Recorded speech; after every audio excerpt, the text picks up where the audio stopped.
TA. Yo, Yeah. Vosh. Yo. Okay. First things first, I would like to issue an apology for the Minneapolis thing. I told him to wait till Minecraft. So you're Yeah, I responsible for told him to wait. Chat's rebellion? I wasn't how do I like to put it? I want to issue a formal apology for that. I did not tell them to do it there. Gotcha. All right. Well, I All right, forgive you, yeah. okay? They Yeah. were just following Awesome. orders. All right, perfect. No, but can I say something to you before we start? Yeah, as long as you're not jerking me off. No, I'm not gonna jerk you off. But what I want to say is though, I would okay. The first time I heard about you, right, was from the Jesse Grant debate, right? Because Yeah? I know a little bit about Jesse Grant. Yeah, it's pretty recent. Because yeah, I heard about you from Jesse Grant, right? Because I know somebody who knows him, right? Mm-hmm. And he and I only knew about you because of the whole pedophile stuff that you already addressed that. And my reputation precedes me. Right. So I talked about that, and I was like, all right, I'm gonna check out his content because market socialism, all that. I was like, oh, okay, I'm not a fan of market socialism, and I looked into it. I watched some of your videos, right? And I'm gonna be honest, I actually grew to enjoy the content. For 2 days straight, I had been binge watching your videos, so it's great to talk to you. Oh, thank you. That did range towards jerking me off a little bit at the end. Oh, But I apologize. it's okay. I appreciate the context. Mm-hmm. But yeah, hit me up.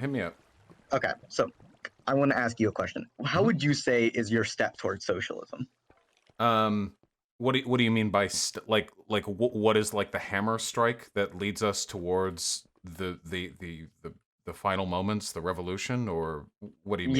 Yeah, sure. What I mean, I heard that you use you like to use market socialism as a transitionary phase. It's not the end goal for you, right? No, not at all. I think it's a Okay. necessary prerequisite to future changes because I really like oh goodness. I really like democracy, and my main concern is that many people's route towards socialism seems to involve some sort of autocratic, the brilliant theory-reading communists need to lead the proletarian masses forward. I don't think that's very realistic, and there's never been, at least generally isn't, successful worker ownership brought about by those principles. So I think a good first step is making sure the workers control the means of production. We work from there. Okay. Well, I'm going to agree with you there. I'm not a fan of vanguardism either. I'm not a fan of it. I think it degenerates revolution, and and it doesn't lead towards socialism. But my whole thing with market socialism is it maintains capitalist relations, and it maintains capitalist relations and uses aspects of capitalism. So I don't see how you can really call that socialism. Can you define what do you mean socialism by is? what do you mean by uses aspects of capitalism? The whole using markets and allowing immense accumulations of commodities. Well, markets will exist in any society. Even non-market-based societies will always have a market element. It's impossible to eradicate that component of human organization from, the world, which I think is wonderful. I think that markets can, in some selective ways, actually be quite helpful. The question then is, what's the best way to implement them? When it comes to, whether or not it preserves the relations of capital, I agree that the firm is preserved. But I would make the argument that even though commodification still exists, it also existed fundamentally in, the USSR. So whatever threshold I'm failing to meet with my, market socialism, I would argue we have already failed to meet that threshold in other societies that people tend to... Yeah, well, I would agree, but socialism has never really existed, right? That's the rumor. That's what do you mean? That's the rumor? No, I agree, but yeah. You agree? Okay. Yeah. I'm glad that we can agree that the USSR was not socialist. Can we agree on that? Yeah. Oh yeah, Okay. of course. Yeah, I would never. Okay. So what is it? You mentioned the firms, right? But the way I see it, right, the hell of capitalism isn't really the fact that it has a boss. It's the firm itself. I don't know if I necessarily agree with that. People have to work in... Now, wait, I'm not saying that decommodification isn't important. I, however, do believe that the hierarchy of capitalism is far, far worse than the existence of the firm. Pretty much everything in our society, all the power relations, are oriented not around the accumulation of capital, but around the ability for certain individuals to accumulate it to a greater extent and then use that power against others. That seems to be like the greatest evil, at least in my humble opinion. And I think that turning us away from that is a very, very important like first go. Okay. Well, I'm like an advocate of like communization, right? Mhm. Okay. And the reason I advocate communization instead of things like workplace democracy is because capital is like an organism, right? Every time something forms, capitalism takes time to develop antibodies against it. For example, syndicalism. It became workerist and like capitalist, and social democracy also became capitalist. The first Marxists, for example, were social democrats. Marxism Leninism was anti-capitalist for a while and is now capitalist. Market socialism and workplace democracy have already been adapted into hegemonic capitalism. While yes, workplace democracy is better than what we have now, it does not abolish capitalism, and we'll delve back into it. I'm for communization and establishing the conditions for socialism rather than the preconditions for socialism. I How do support unions against their struggle against capitalists, and I do support co-ops against corporations. Well, But I unions reject those as unions don't revolutionary struggle tools. unions don't struggle against capitalists. Unions just struggle Mhm. for the workers. But if the unions could seize those means of production themselves, they would replicate the terror of the original capitalists. Unions aren't anti-capitalist. They're just Yeah, pro-workers of actually, I'm that glad that you business. said that because I was trying to concede to you, but the fact that you agree with like that, that's perfect. I agree with that. Yeah. So do you really think we can just like go like straight to communism? Like we can just jump that? Well, the way I see it is like birthing communism. I don't know how to explain this. Mm, like birthing like the egg within capitalism itself. It's like it's not like jumping like straight in, if that makes sense. Well, how so? What specific policies or actions would you take to bring about these changes? Okay, so we could achieve it by like changing the social relations within what is it, capitalism itself, like change, like I guess you could say communizing the social relations. Sure, but how? Hmm. What is it? What's an example? Like, hmm. An example would be like making like a community bean farm or whatever, and everyone's allowed to take from it and like build it together. Sure, I think that's a Making like wonderful thing, but I mean, Mhm. capitalism's not going to die because of that. Obviously, it's not going to die because of that. But like, what is it? Like building it up together, like doing this on a mass scale, social, like a social revolution, if you will. Right, so just revolution, like no reform beforehand? I don't agree with reform, no. You don't think reform is a good thing, even if it could be done without any compromise to the revolutionary action later? What do you mean by that? Reform and revolution aren't mutually exclusive. You can push towards reform while also waiting for the opportune moment to engage in revolution. Don't we like in the decadent stage of capitalism? I don't see how reform is very useful. Well, reform is pretty useful right now because reform helps save the lives of minorities. I'd say that's a pretty good first step, no? I mean, better to have them alive. Okay, well, sure. As a person of color, though, would you expect me to vote for Biden, who literally said that you're not black if you don't vote for Biden? Would you Yes. expect that? Mhm. You would expect me to vote for Biden? Yeah, I'd call you racist if you didn't too, just to really nail it in. You laugh. I did, but uh, I don't see. Wait. So you want like oppressed people who who Biden would affect even badly, and doesn't seem to have like the biggest respect for But to vote for Biden. Who would Biden affect badly? Okay, so what is it? Biden has had what is it? Like bad crime cases, like what is it? Like the Anita Hill bill or whatever, Mhm. and all these things against like people of color and ethnic minorities. I don't see why you should expect them to vote for Biden. Well, why wouldn't they? everything that Joe I, Biden has proposed, at least with regards to his intended legislation, is better for black people, trans people, everything, than what Trump would offer. It's better than the status quo, too. It's not yeah, like I you agree, have but the Biden thing will is, you make it a don't have little to pick worse and between the Trump will two. make it a well, you do have to pick between the two. Unless you think No, Howie you could just Hawkins not is going to vote. win. You could just not vote. Sure, then you're deferring, you're being cucked by the system then. You're deferring to whoever wins the popular vote. I mean, That's not a choice. Like that's I just mean, no, but it is a choice though. You choose to participate in the oh system, sure. I mean, you could also like shoot yourself in the head. Like that's also a choice. I meant choices that but like you just said it matter. wasn't a choice. Oh, so you're right. I should clarify. There are only two valid choices. There are other choices that you can make that have no positive impact and are only detrimental and mean nothing except like virtue signally ego jerking. If you want to choose from those choices, you're absolutely free to. Of which not voting is probably the most popular one. Wait a minute. You think that what is it? Hold up. Can you repeat that? Like your mic broke up for me. Oh, sure, yeah.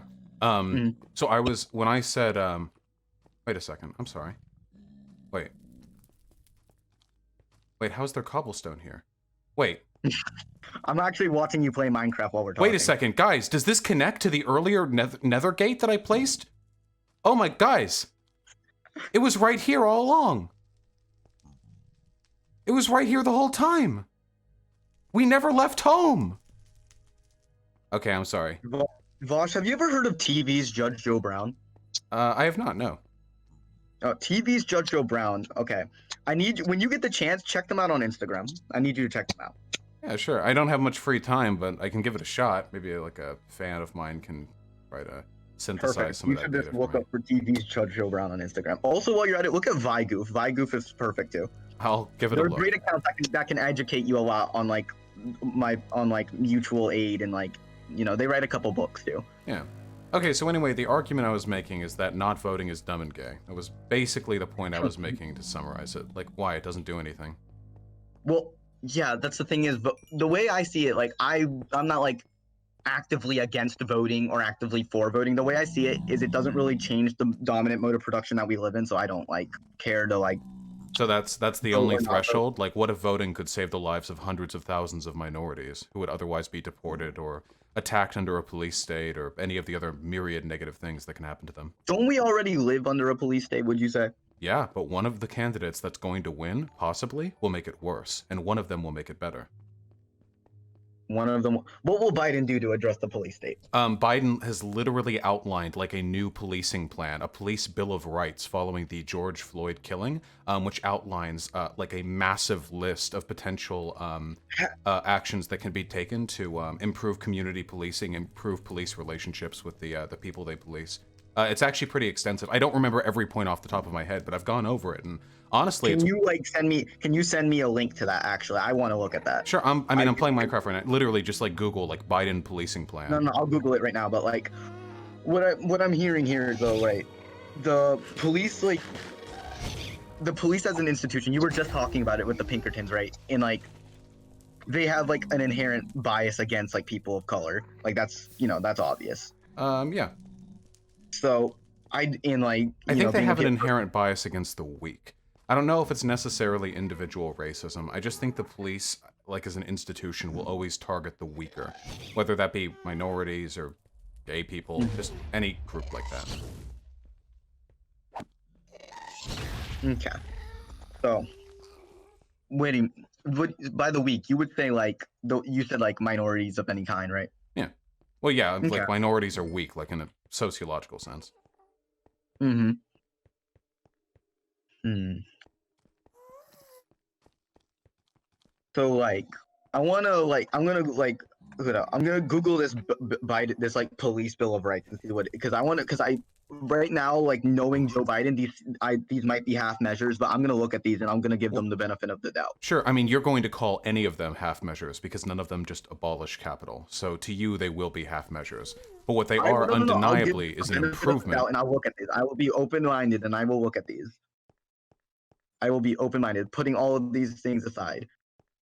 Yeah, sure. I mean, you're free to, but they are undeniably better than what Trump can offer. I mean, looking at what Trump has been doing over the past 2 weeks, he's literally just been like an open dictator. Or he's been trying to Criminal act like justice one. policy go From back. talking about getting extra terms, to joking about suspending the election, to talking about deploying the extreme and infinite power of the military against protesters, to clearing out peaceful protesters for photo ops where he poses next to the Bible. It's literally like, it's the phrase, you know? When fascism comes to America, it'll be like carrying a Bible and wrapped in the flag, basically, or wearing a cross and wrapped in the flag. It's the phrase. It's Wait. I'm looking at these and like this just kind of like seems like empty rhetoric. It's preventing crimes and providing opportunities for all, eliminating racial disparities and issuing fair sentences, offering second chances, yeah, like I reducing said, violence in our yeah, like I communities. said, These are just this is just empty rhetoric. you would dismiss it no matter what it would end up being. No, I'm not dismissing it just no matter what. I'm telling you, this is simply empty rhetoric. I don't see any like policies here. This is just rhetoric.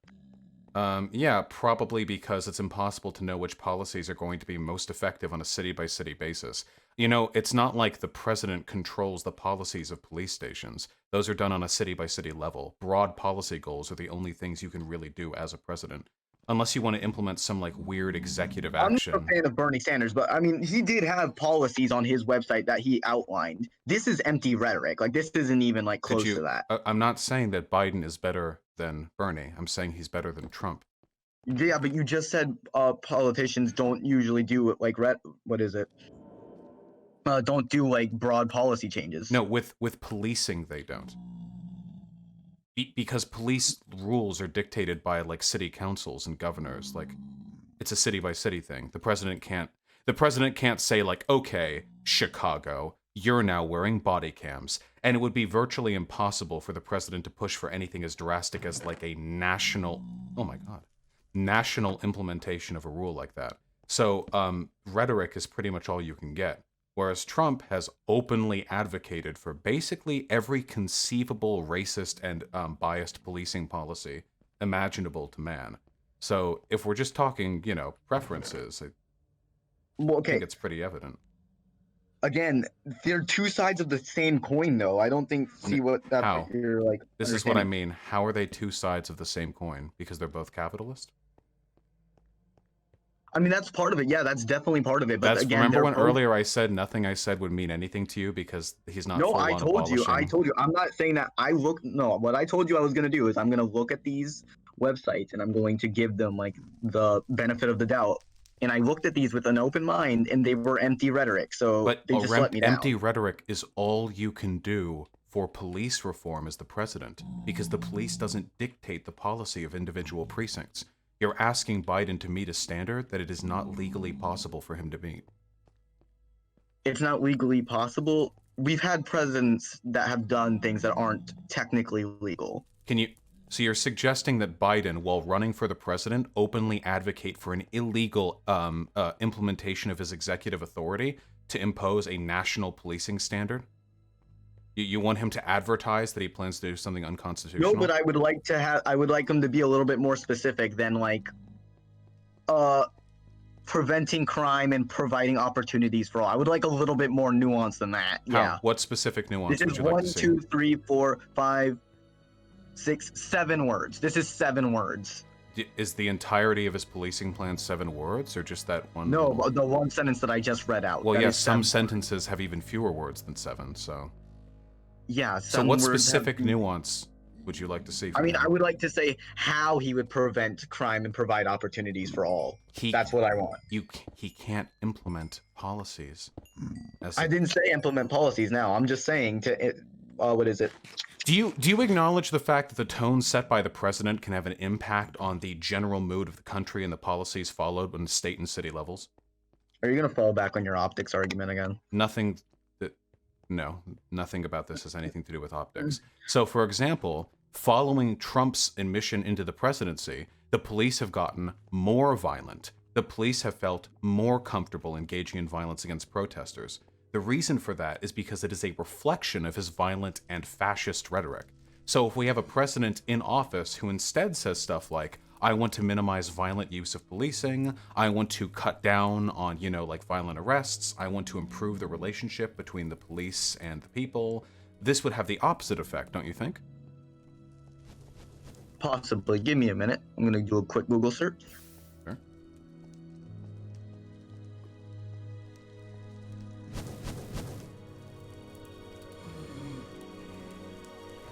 Guys, is there ever any netherwort anywhere in this thing? I'm looking for netherwort so I can do some brewing, but I don't see any netherwort here. If I don't see any, should I just try to find a new...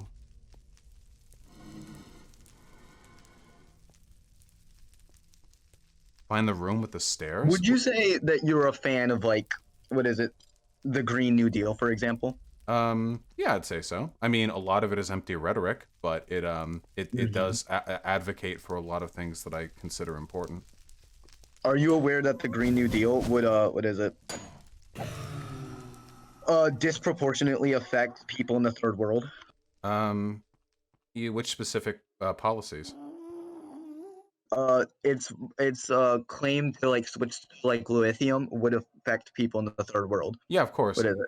Any step to reduce our commodity consumption is going to impact negatively the third world because their economies are driven by our commodity consumption. Okay, then why should we do half measures with capitalism with the Green New Deal? What? I'm not entirely sure what you mean. You just said, what is it? That our, what is it, reforms?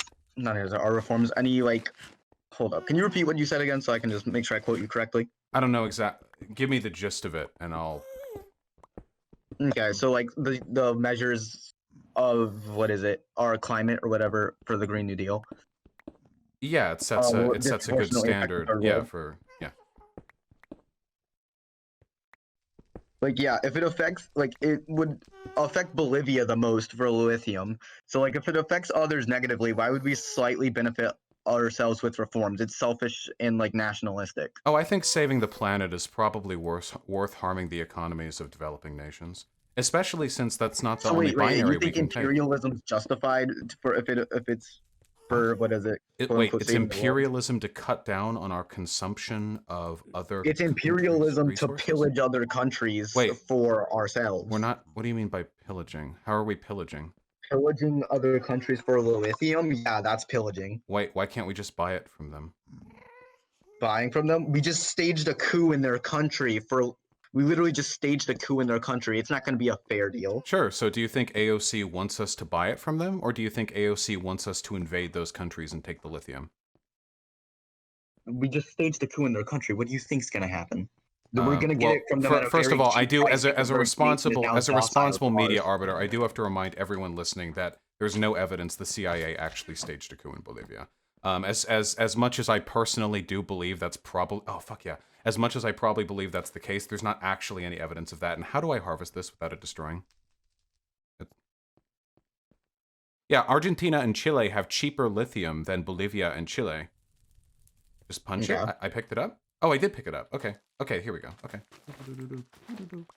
Perfect. Yeah, so if we need a resource, like, why don't we just buy it from them? What is it? What are Chile? What did you say, Chile and Argentina? Yeah. It seems like South America just has a lot of lithium. I don't know. They rolled high in the civilization, you know, resource map.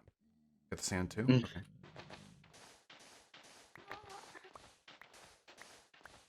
So yeah, why? So what was the point with the Green New Deal?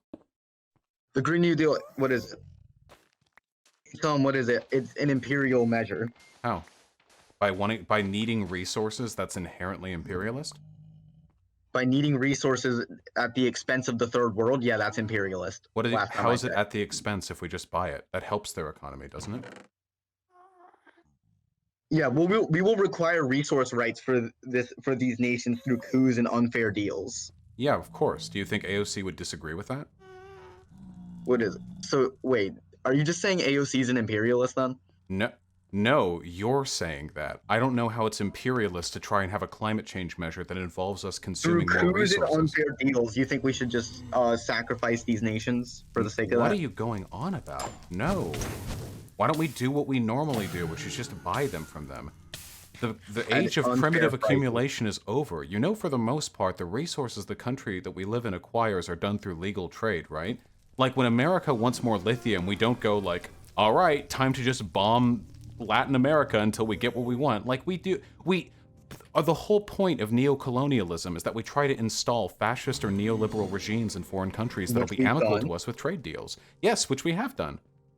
Exactly. So Which is, why should we? So why should we take advantage of that? so wait. So you're saying we should never buy something from developing nations? We should never buy things from countries that we've overthrown and used like that. Yeah, Oh, I well, agree. wait, if you do that, you'll destroy their economy. Like this is like an embargo. You're suggesting an embargo right now. This kills people. Oh Lord. What is it? No, that's what you're talking about. Yeah, you're talking about an embargo on these countries. So or like so we no longer take resources from them, but their economy depends on us consuming their resources. They would starve. Wait a minute. So wait, you're saying imperialism's justified? Why is do what you I'm hearing? I would really Because- like it if you could respond to the things I say rather No, than I'm inventing a responding to the new things you said. entirely I'm taking separate it set point of of point. things and responding to that. No, I'm taking it point for point. That's not just point said for. It's not. imperialism- Wait. It's only point for point if you're actually going over points that have been mentioned and not inventing new ones. Yeah, and AOC is conforming to the establishment. Okay. So She is a again. capitalist and- I know AOC is a capitalist. I really need to clarify. No, with wait, you. hold on. You mentioned AOC, so I'm responding to that. What is it? She's been conforming to the establishment recently. Everyone and thus has. she's If an they're a imperialist. politician. If you're Okay, a politician, you so- have to conform to the establishment. Otherwise, you're not a politician. So do you think AOC would support the overthrow of nations for resources? No. Why are But you just saying said that? she's conforming to the. You just said she'd conform You to the can establishment. conform to the establishment without invading foreign. Why is everything What does so the black establishment in and the white United to you? States- Wait, what wait, does the wait, wait, wait, wait, establishment wait. in the United Why is everything so black and white to you? Like you seem to fundamentally not understand how to like impose nuance onto your political positions. So all I'm saying is the Green New Deal, if implemented, will require the accumulation of resources we can obtain legally through fair trade with countries that have been exploited by imperialism. However, in the current state of those countries, they rely on our consumption of their commodities, meaning this is something they would benefit from. Why don't we attempt to save the world via reducing our carbon emissions in a way which minimizes damage to the developing world by purchasing those goods that they need purchased on the free and open market, and then working with that? Why do you have to keep throwing in all these extremely hyperbolic claims of see, you want imperialism, you think it's okay to exploit? Every alternative you've suggested would end up being worse for both parties.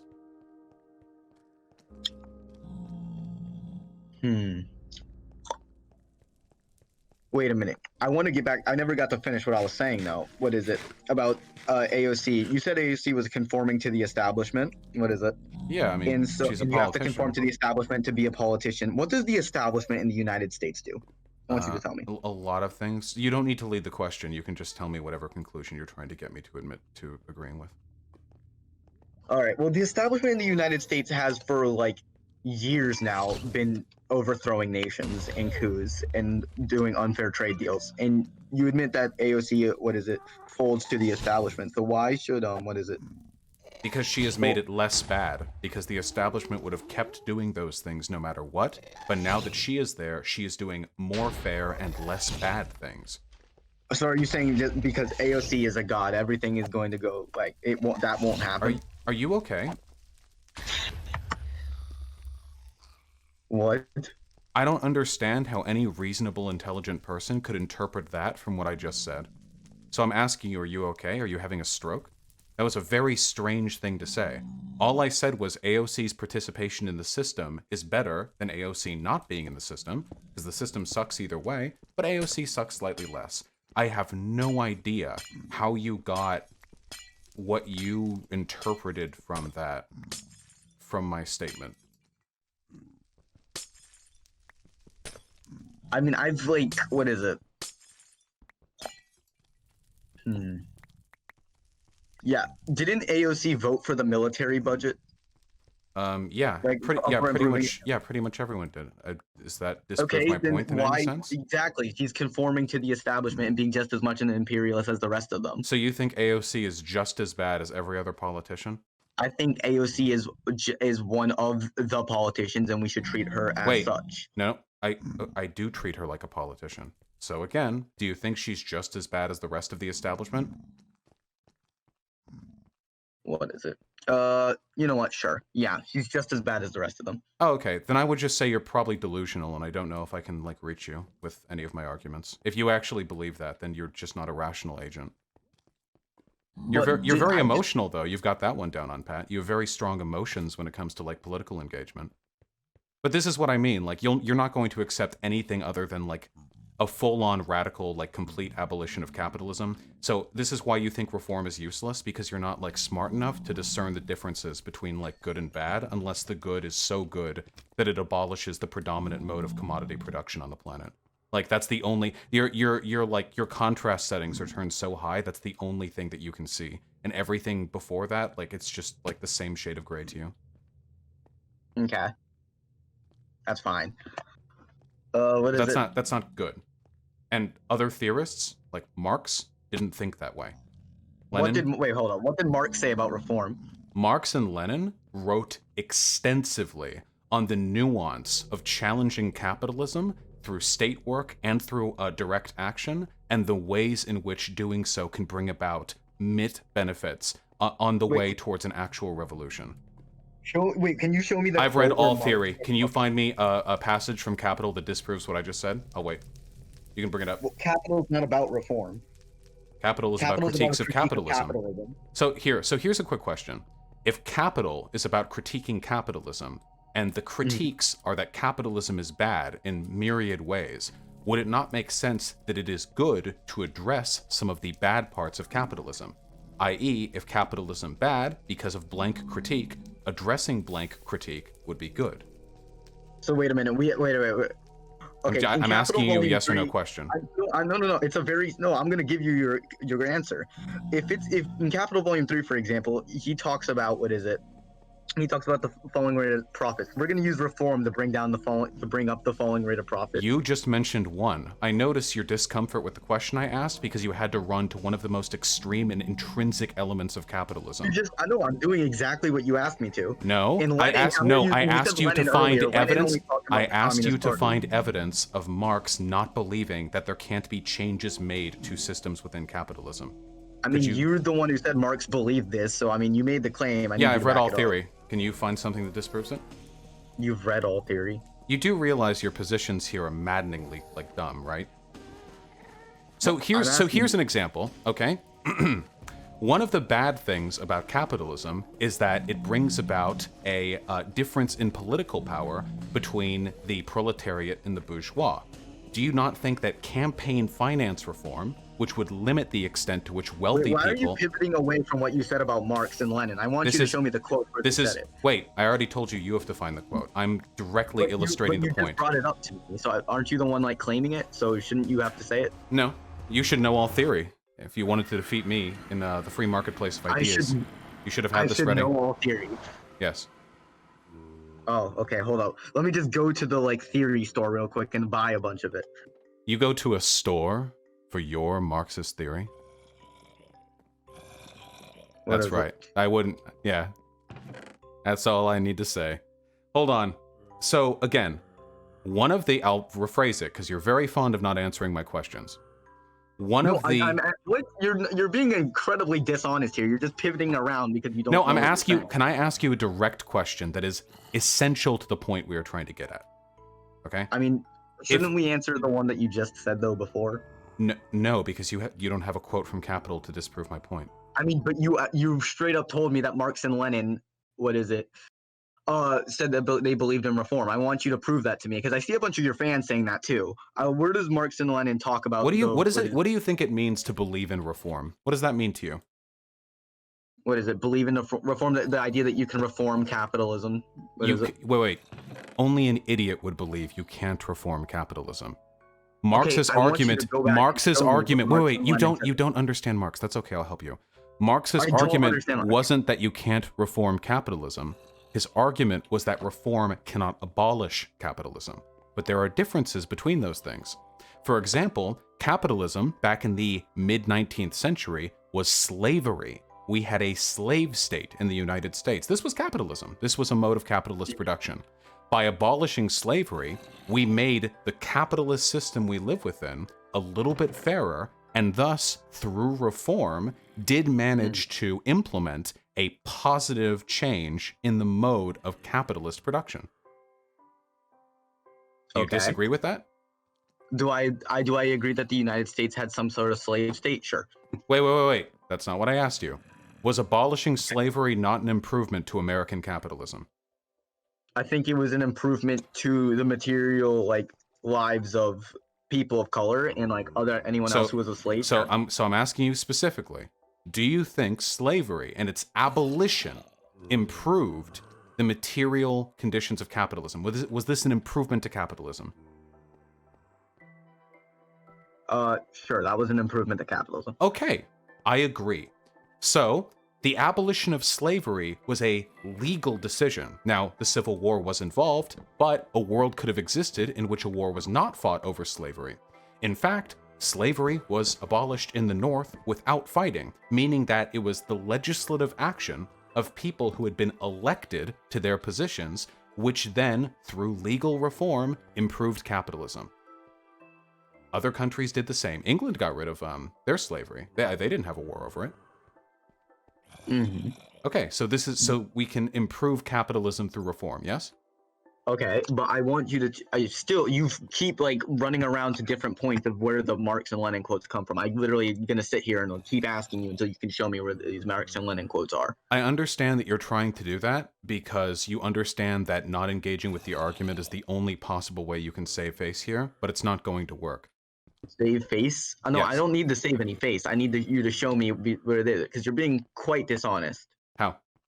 By just saying Marx and Lenin agreed with this and then running away from Wait, that. do you think Marx would disagree with what I just said? Do I think? I'm not sure. I want you to show me the quote where he would agree Do you think? with it. Wait. Do you think Marx would disagree with what I just said?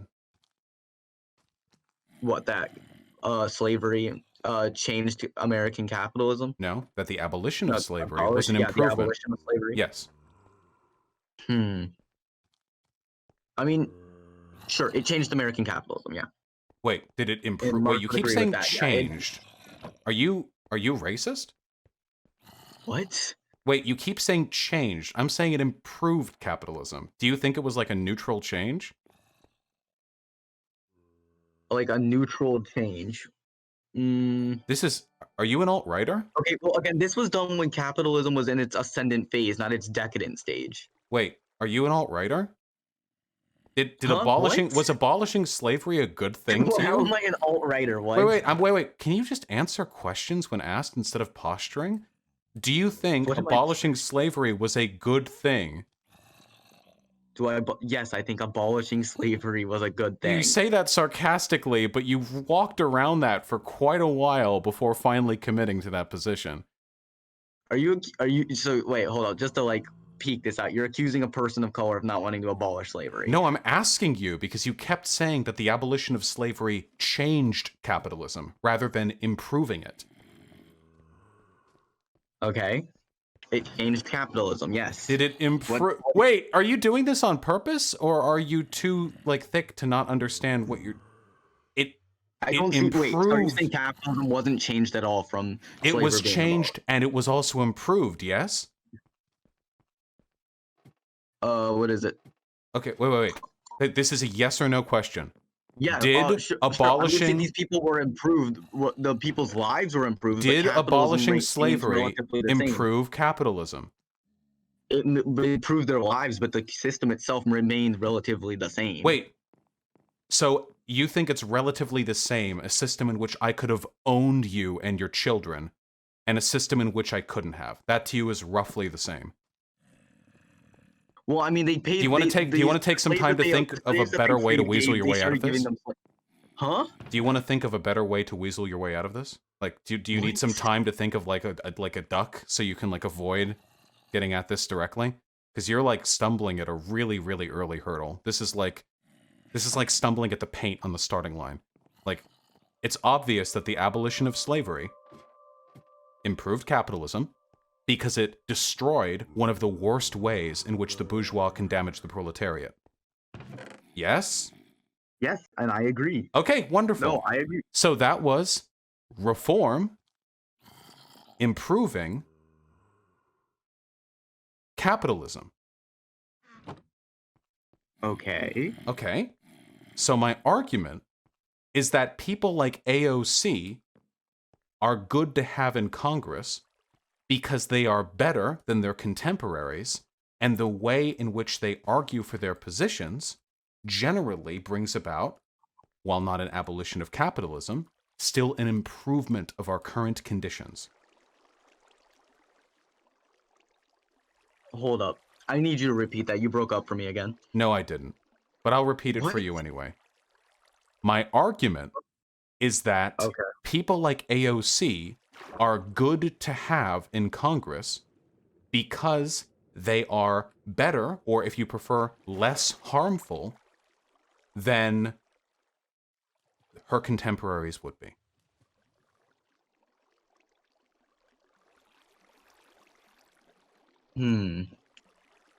So wait, so you think that slavery doesn't exist in the United States anymore? Chattel slavery does not exist in the United States anymore, So as it existed. have you actually bothered to read the 13th Amendment? I am perfectly aware of what we do right now to prisoners. That is better than what we used to do to you. I notice you sidestepped this again. So you think the abolition of slavery did nothing for slaves in the United States? Would you like to reinstate? If it's if it's all the same, yes, who aren't slaves, a slight improvement on their current or their previous condition. Okay, this is a very mediocre, minuscule Oh, improvement. wait. If you want, I can DM you my address and we can get you a caller. I mean, if it doesn't matter that much to you whether or not slavery exists. Really No, that's okay. If you don't really mind that much whether or not chattel slavery exists in the United States, I say you should live by your principles, my dude. You can head on over here. It's cool. I've got a long-standing family history of being white, okay? Maybe we could return back to our roots. I mean, it doesn't matter. Capitalism existed in 1850. Capitalism exists today. What's the difference, right? Oh, I don't know. Okay, well, I do consider you racist, just so you know. The blatant disregard that you feel for the lives and the well-being of people of color, it's insane to me. The fact that you could so severely minimize the improvements that have been made, it's actually disgusting. I hope you don't consider yourself a socialist. I hope this was just a devil's advocate thing for you. Because no socialist worth their salt would ever disregard improvements made to the lives of the workers so substantially. Okay. Well, basically, shout out to Vigoof and TV's Judge Joe Brown. Later, I have to go eat dinner. All right. Have a good one. You too, Vosh.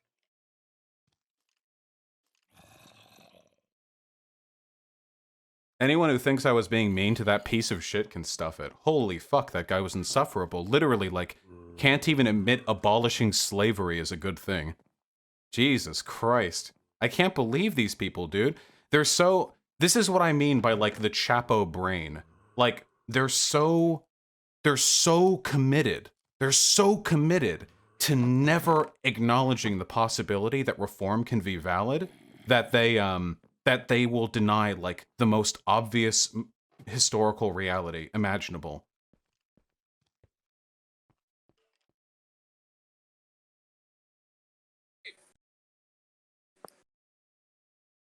Yo.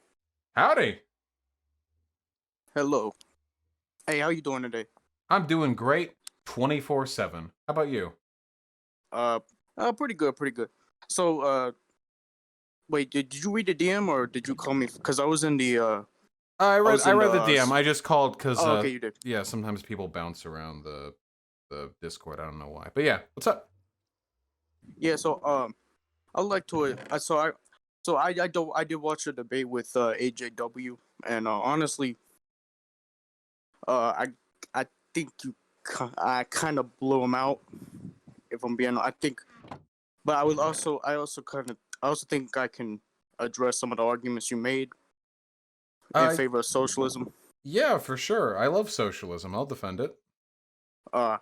Yeah, I assume. So, basically, what you are saying is socialism would be a more moral system because the workers extract more value from what labor they produce. Yeah, essentially, that's accurate? I like democracy. I want democracy in the workplace. We spend a lot of our day in the workplace. It's a pretty important factor in our lives. The fact that it's completely autocratic just does not sit well with me. Honestly, I don't really have anything against worker co-ops, but I do have something against the concept of capitalism being like a worse system, because I don't think market socialism would be as big of a change as people think. You know what I mean? Yeah, that's entirely possible. Keep in You want mind me that to? I do advocate for it as the first step in a more radical procession of changes, but I would defend market socialism as the first and most immediate step. The- okay, I can't get with all that. I'm kind of I'm like a I'm a gang ganger. No, we don't. No. Just debating market socialism is totally fine. We don't have to go any further. All right, that's cool. Yeah. So my thing is I don't see market socialism as much more than uh is like capitalism, but you get to vote on certain policies. Like I understand you would probably get paid more under market socialism, like the average worker. Would that be accurate? Yeah, it seems like market social or co-op workers tend to be compensated better. Though that's not the main Yeah. So reason why I support the change. yeah, I understand that. So like I'm coming back to your problem with my problem with this argument would probably be that capitalism it doesn't really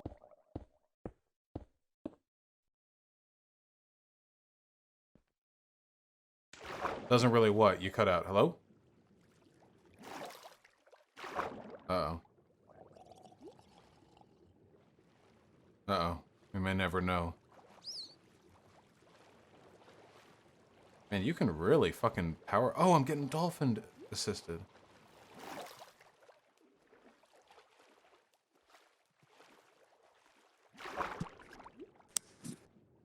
Hello?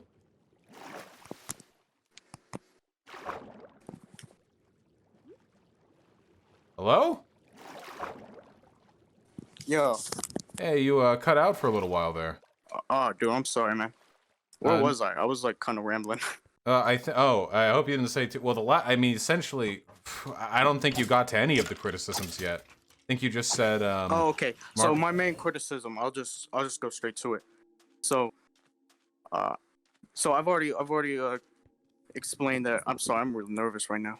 Oh, But, hey, no, I'm just playing Minecraft, my dude. No big deal. Go for it. So, your problem with capitalism would be that it oppresses the worker due to the fact that they have to work to be able to survive. So, like the system mandates that they have to work. Would that be accurate? That would be one of the reasons. I think that, but that's more of an issue. That's not an issue market socialism can solve, because market socialism Shit, that was my argument. still have wages. Oh well, that would be an issue that would be addressed through the abolition of the commodity form. The main reason why I would prefer the implementation of market socialism is because it's essentially the no taxation without representation argument, like fundamentally. In our government, like we have democracies, we have democratic governments. You cutting out? Oh, can you hear me? You were talking about something about no taxation without representation. That was the last thing I heard. Yeah, it's basically the taxation without representation argument, you know? Like, basically, in our government, in the United States of America, or at least that's my government, in my government, the reason why we feel every citizen, at least an adult citizen, is entitled to a vote is because the government takes taxes from us, and we're subject to its laws. We should have a say in the laws we're subject to. But in workplaces, you're also subject to laws. They aren't. It's cutting out again. Oh, I think that might be on your end. I've got a pretty sophisticated internet. Possible. I don't know if I have internet. I am on mobile, unfortunately. Well, but essentially the argument is that, fuck you. If you're going to be subject to rules, you should have like a say in those rules. Fundamentally, in workplaces, that is not the case today. Traditionally owned firms. Is there any basis for the idea that the worker is entitled to any type of say? Yeah. Is there any basis for the idea of that? Yeah, no taxation without representation. We do it in governments. If you're subject to the laws of a country, if you're taxed by that country, then you should have a say in what rules it makes that affect you. Likewise, in a workplace. I got a problem. Mm-hmm. I got a problem with like conflating government and government operation with how a workplace is supposed to work. Like I don't know if you can I don't know if you can say that that's. I don't know if you could say like ethically, like it's the same way. So the way you run a government and the way you would run like a workplace. Well, they're definitely different, but I would say that the argument is fundamentally the same. That people, the affect, the condition is fundamentally the same. It is a more powerful institution of which you are a part, to which you contribute, that that takes something from you and imposes something upon you. And in one case, the government, it's democratic, and in the case of the workplace, it is not. It's completely autocratic. Wait, how's it autocratic? You would get you still like under capitalism. Like it's not autocratic because you're still having like some sort of compensation. Like you still have like some sort of representation. What's your representation, a traditionally owned firm? The I would probably say like the labor that you put out and the compensation that you get for it. But how? I mean, slaves were compensated with like food and lodging. That didn't really give them much of a say in what they were doing. It didn't give them a say in the rules they were subject to. Well, honestly, like I don't even think so. Like I don't think your argument would apply really to slavery. Like I don't think you could I don't think like you could make an argument for the abolition of slavery using the ethics of like like the ethics of arguing against wage slavery. I think slavery, the only real argument against slavery is that it is a human rights issue. Why? Because because like under the system of slavery, like they still had like a place to live and food. So it's Right. not really the compensation under slavery that's the issue. I agree. Compensation did nothing to make it more ethical. But that's my argument.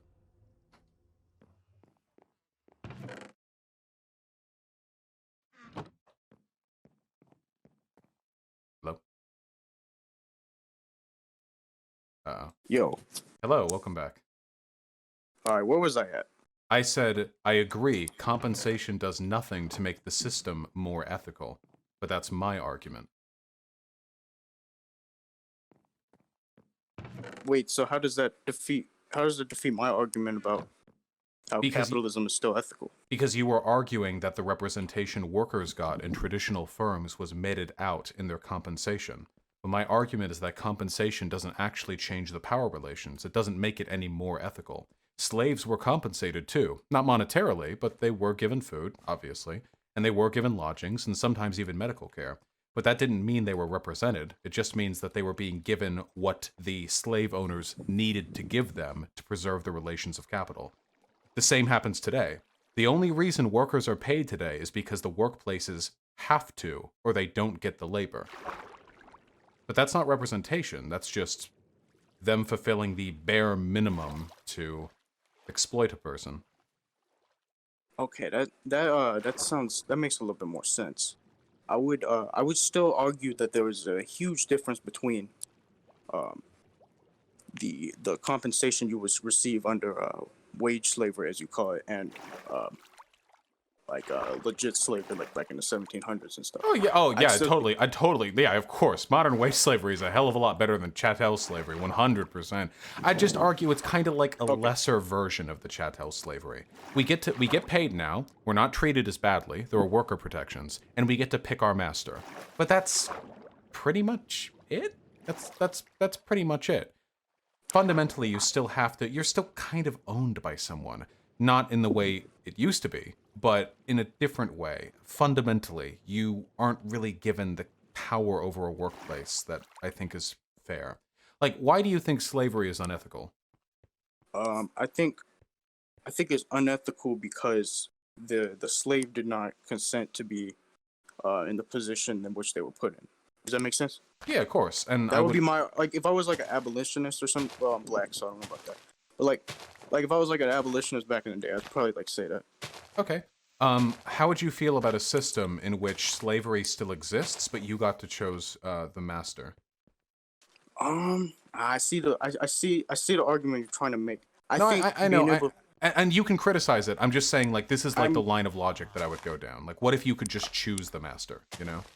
I think that's a bigger deal than you're making it. I think being able to choose like ultimately your path in life is somewhat like constructed by the by whatever career path you choose. So I think being able like you can say it's like a slave master, but being able to choose in this instant, I guess as you're saying it's slave master, being able to choose that is a pretty big deal. I would agree it's a big As deal. opposed to Yeah, as opposed to being okay. opposed to just like being forced into one. But if we had a system where you're like black and you turn, I don't know, you turn 8 or whatever, and well, it's time for you to choose, and there are like 8 slave masters in your town, and there are some elsewhere, but you'd have to move away from your family. And all of them are varying degrees of horrible. I mean, some of them are worse than others. None of them are good. Do you think that would be like an ethical system?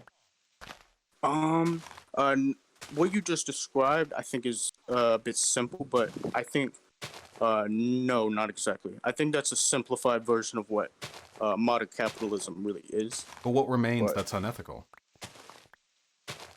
uh, I guess the fact that they're slave masters, like they're like literal slave masters. Okay. What if the okay, I agree. What if the slave masters were we update the system? It's no longer a slave master. You still have to go there, and you still have to live on the house. You're not legally owned by another individual, but you have to work. Let's say 60 hours a week. You're compelled to, you have to. There's punishments if you don't. Like you'll be whipped if you don't work. But you're not legally owned, so it's more of a sharecropping system, but you still have to choose one from amidst those in your town. Do you think that system would be ethical? Shit, ain't that feudalism? No, I don't think that's ethical. What remains that's unethical? You're no longer being owned. What remains? Probably getting whipped. Okay. I don't think you should have the right to like. I don't think you should have the right to like attack workers. Like that don't seem right. Okay. That's fair. What if instead of being whipped, they just stopped, they just kicked you off their plantation? So you could no longer work there, but you no longer benefited from the provisions they gave you, the food and the housing. Uh, Shit, I guess you gotta find a new farm to go work at, right? Right. Where you have to work 60 hours a week or be kicked off and have to do it over again. Okay, but I think you could be missing something. So in this instant, working 60 hours a week, I think that's just part of life. If you're in this like time period or like whatever like hypothetical this is, like I think having to work 60 hours a week is just part of life. So you gotta just kind of deal with it at that point. Okay. What do you mean by a part of life? Slavery was a part of life back during like the time of, of the slaves. I think slavery was inherently a human rights violation. Where I don't think that this hypothetical you're giving me is like Okay. inherently a human. You know what I mean? Yeah, then it doesn't really have anything to do with whether or not it's a part of life. It's just about whether or not you think it's ethical. So with the 60 hours a week thing, it's not that you think that's just a part of life. You just are of the opinion that it's fine to have to work 60 hours a week or starve. Let me tell you that I think like changes should be made in this hypothetical. Changes should be made to make it so where people don't have to work as many hours a week. But I don't know if like restructuring how the workplace functions is the change that needs to be made. So I would say like Why not, though? Don't you think it would be nice if people had representation in their workplaces? I think it could be, but like I don't know if that's like a required thing. You know what I'm saying? Like, you don't think it would be ethical to force everyone to adopt that set of policies? Uh, yeah, I don't really think it would be. Couldn't you make the argument that right now, everyone in this country has been forced to live in a system they probably don't want to live in either? One where you're subject to the autocracy of the traditional firm? It's when you say, like, it's not fair to change it, it sounds more like, well, the capital owners got their stake first, so everyone else is fucked, you know? You cut out in the sentence you were talking about, well, the capital owners, and you were gonna make something. Yeah, so my argument to that would be, aren't there not tens or hundreds of millions of people in this country who are, who would probably benefit from or prefer collective ownership? The data seems to suggest people do benefit from collective ownership. If that's the case, then how is it unfair for us to change the way things are? Isn't it a policy of the government to try to allocate resources and set laws in such a way as to make the greatest number of people happy as possible? I don't know if that. I don't know if that would be a government responsibility. I would say. Well, that's why they abolished slavery, though. I thought they abolished slavery because it was like a human rights issue. Well, sure, but yeah, so they took capital, the slaves, away from slave owners because they didn't think it was ethical for those people to be subjected to the conditions of the slave owners. They thought the system was unethical. But that's the argument that I'm making. I'm just saying that there's precedent for it. The idea of, like, the government using policy to expropriate the wealth of capital owners is not new to us. We did it during the Revolutionary War, too. I mean, all the businesses in this country were owned by the king or, the Brits or their mercantile empire. We seized those because we thought it was more ethical for us to do so. I mean, all right, this isn't gonna sound like a libertarian of me as I usually am, but like in that case, why don't y'all just do your wealth tax? Oh, I'm fine with wealth I think taxes. that would be a. But that wouldn't make the system democratic, would it? That would just redistribute money a little bit. Well, I think ultimately it would do the same amount of good. Like I don't know what the. I don't know if things should be like everything should be required to be democratic. Don't you like democracy? That might just be like a fundamental disagreement because of your like your views, like you're an anarchist, right? Yes. Yeah, so like you would probably value democracy more than me. Yeah, just why not? I mean, you claim to be kind of like a libertarian, right? You should value democracy and freedom and liberty pretty extensively as well. I don't know if I would value democracy over like a pre-existing hierarchy, which Why? would be like a workplace. But the monarchy was the pre-existing hierarchy. Would you have disagreed with the American Revolution? Would I have disagreed? Probably not. I would probably have sided with the Patriots. I'm sorry, my history. I'm not. Right, with the revolutionaries, yeah. But, yeah, I'm sorry, man. No worries. Yeah, I probably would have sided with them. Yeah, but they were revolutionaries who used violence to seize capital assets because they thought it was more ethical for them to own it, for them to be able to distribute it. Well, I think in that case it was because well, actually, I don't even know if they really were because they didn't really have any like rights to that land. But Well, sure, but right now workers in traditional firms don't have rights to anything in the businesses they work at. yeah, but that's because they've chosen to enter just because they've chosen to enter their workplace. But that's my argument. There isn't a choice. We have to work. Our society depends on people working. Even though an individual could, in our society, decide to live off welfare, and nowadays it's possible to do that, even though it's not exactly the best existence, it's possible. Collectively, the people in our society have to work. The bridges need to be built, the roads need to be repaired. Hold on, I got a problem with this. Oh, yes?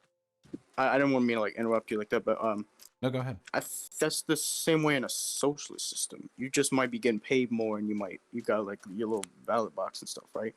Like that's why I can't really differentiate them. Yeah, but that's the argument. If we are to be compelled to participate in a system, it must be an ethical system. You can't say, well, workplaces are autocratic, but that's okay because you chose to work at them. Not really.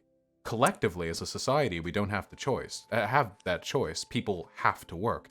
Even if individuals can escape the workplace tyranny, collectively we cannot. Yeah, but you can't. Is the tyranny really the problem? Like I don't see how that would.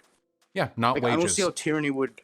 Like I understand it would be more democratic system, so I guess I do understand how the tyranny would be erased, but I don't understand how the tyranny is inherently like the problem.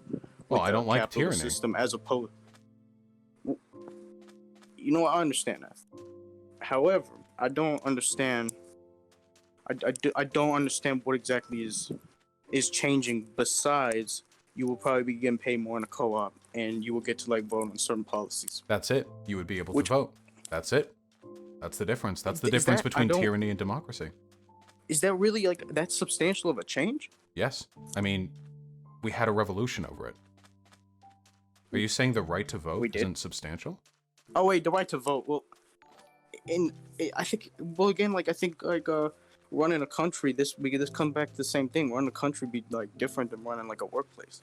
Well, sure, it's on a lesser scale, but it's still a very powerful institution that controls your life to an extent. I think that the arguments can be made pretty reciprocally there. It's about having the vote. It's having control over your workplace. It's getting to have some ownership over company policy. It's feeling more invested in the place you work at. There's a lot to it. And worker satisfaction tends to increase pretty substantially with worker cooperatives. Makes sense why. Do they? I didn't know that. Pretty substantially, yeah. The data, if we were just to go on like the data, whether worker co-ops are better for workers than traditional firms, then it would be an overwhelming win in my case. All the data that exists seems to suggest they are.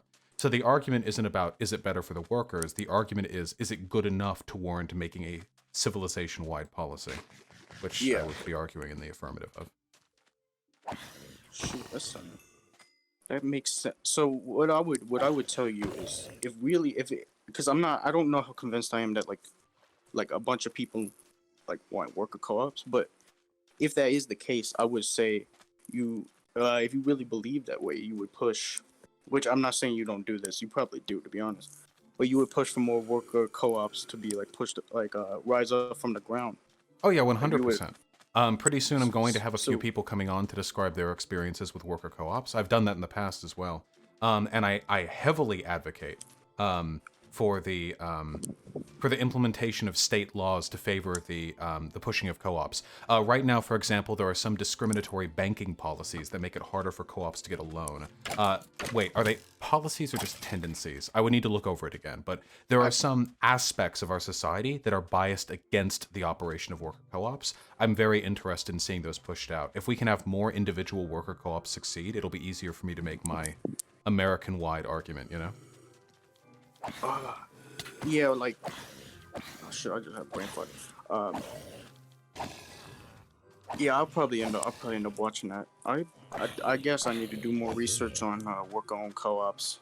I really don't have any other I don't really have anything else to like throw at you. I think we came to a little bit of a compromise because I think I am definitely gonna research into worker-owned co-ops more. One last thing I'd like to I just want to, before we get to the last thing, just in case things go sour, I really appreciate you coming on, and I really appreciated the conversation. Thanks for being cool, but I was kind of nervous because I didn't know, I don't know if you were gonna be like super smart or I don't know if you would be like kind of mean or whatever. But I appreciate you being cool. Yeah, I try. I just sometimes the only time I get like mean, I was pretty mean. Cut out. Oh, sorry. I try. So you try. Yeah, the first guy I talked to today, I got pretty mean with because I felt like they were arguing in bad faith. When I feel people are being honest, unless they're like really infuriating, I usually try to stay pretty nice. It's when people I feel like they're not listening to what I'm saying that I start to get really frustrated. But you've been like super good faith, so I really appreciate that. Oh, shit. Wait, okay. I'm not like super. I don't know much like about debate culture. Yeah, But anyway, I would say. About the actual Justice Warrior, I don't know if you should be as antagonistic towards him. He's actually I think he has some good arguments. I don't think he did well in that debate, but I think he's a more interesting guy. I don't think he's like the typical right lib or your typical reactionary type dude. I mean, so I would just encourage you to be more.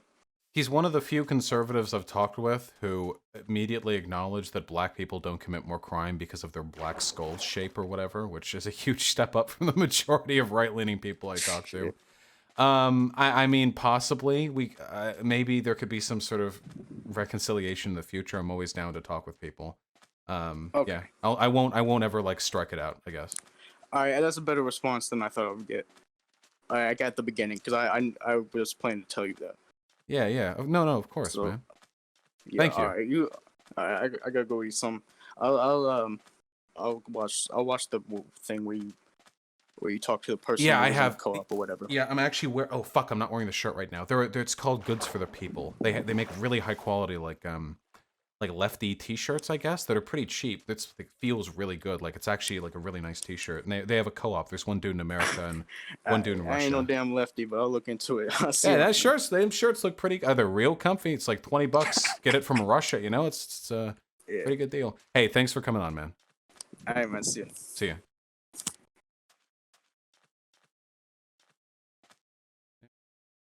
Howdy. Hi, can you hear me? Howdy. Loud and Hello? clear. I can hear some echo though. Yeah, I'm turning down your stream. Can you hear me now? Yeah, I can hear you just fine. Yeah. Okay, I'm on a phone, so. Gotcha. That seems to be a repeating motif. Am I the only person who has like a $4,000 like gaming battle station that they're ready to do Discord calls from? I swear to God, everyone else is using phones. How you doing? Look, I'm like poor as fuck, so. No, like, don't I'm make me trying feel to set bad. Don't make me feel bad. That was conceited of me to say. I'm sorry. No, I'm trying to set up my husband's old computer, but like I don't have room for it yet, so. All right, hit me up. What's the contention? And you can make the video. Okay. It's I'm not gonna stop you from making the video or nothing, obviously. But like, you can argue with me here. Go for it. Hit me up. Okay, so first of all, I'm super nervous. Like I don't talk to people ever, so sorry. The thing is like, so I feel frustrated because a lot of people sit there and they just call something ableist, right? They don't really like tell people why that's bad. So they just think it's like immoral or whatever. Yeah. And I don't think that's a good argument. So my thing is when okay, people fear Nazis. People also fear mentally ill people. Mm-hmm. Like they think we're more prone to violence. The studies show that mentally ill people are actually more prone to be Being the victims victim of of violence. violence, yeah. Yeah. So I don't know. It's one of those things where it's like, I'm sure that there are Nazis that are mentally ill, but it seems like it's just like a default now. But to say, you're they're leading a little bit. My audience doesn't know what your contention is. You want me to phrase it, or would you? Yeah, could you? I'm so nervous. I'm sorry. No worries. We're on a streak for good faith conversations. I wouldn't worry too much. Oh my God, what was the purge? What was the purge? Wait, sorry. F. Oh. Yeah, you're fine. Okay. Just observing the death of my community. Good luck, guys. Anyway, yeah, so your issue is that I call Nazis mentally ill people, and we can run with that. Yeah, because it sets them up to be more feared, I guess. Yeah, well, Because you combine the fear of mentally ill people being violent with the fear of Nazis being violent, and now you have more, like, I don't know, it seems like it's just, like, the downstream effects of that are, like, people are just more likely to find mentally ill people scary and spooky and whatever. yeah, so to clarify, when I say Nazis are mentally ill, I'm not doing it to make them scarier. I'm doing it I'm being ableist in the other direction. I'm doing it to make them pathetic. Yeah. I'm doing it to make them feel weak. That. Yeah. Yeah. I kind of thought that like they would feel like stupid because like they would feel embarrassed about it. Yeah, that's generally my goal. It's to try and humiliate them. I do want to say now, I'm not saying that's not ableist because it definitely is. My experience has been. I don't care about that. Like, Wait, that's you got muffled a little bit there. What happened? I mean, I just for me, just saying, oh, it's ableist. Like I don't care. Like for me, you have to show a reason why that's bad. Okay, well that's totally fine then. With regards to ableism, I find there is utility to ableism that doesn't exist with other types of isms. There's not really ever utility in being racist or sexist, I find, or at least very marginal utility. But sometimes, especially rhetorically, you can get a lot out of being ableist, which is unfortunate. With regards to the Nazis, let me think, like harm. A lot of the Nazis I talk to... Really quick, I don't disagree with your utility argument. I do get it. Okay, then criticize me. Why should I stop?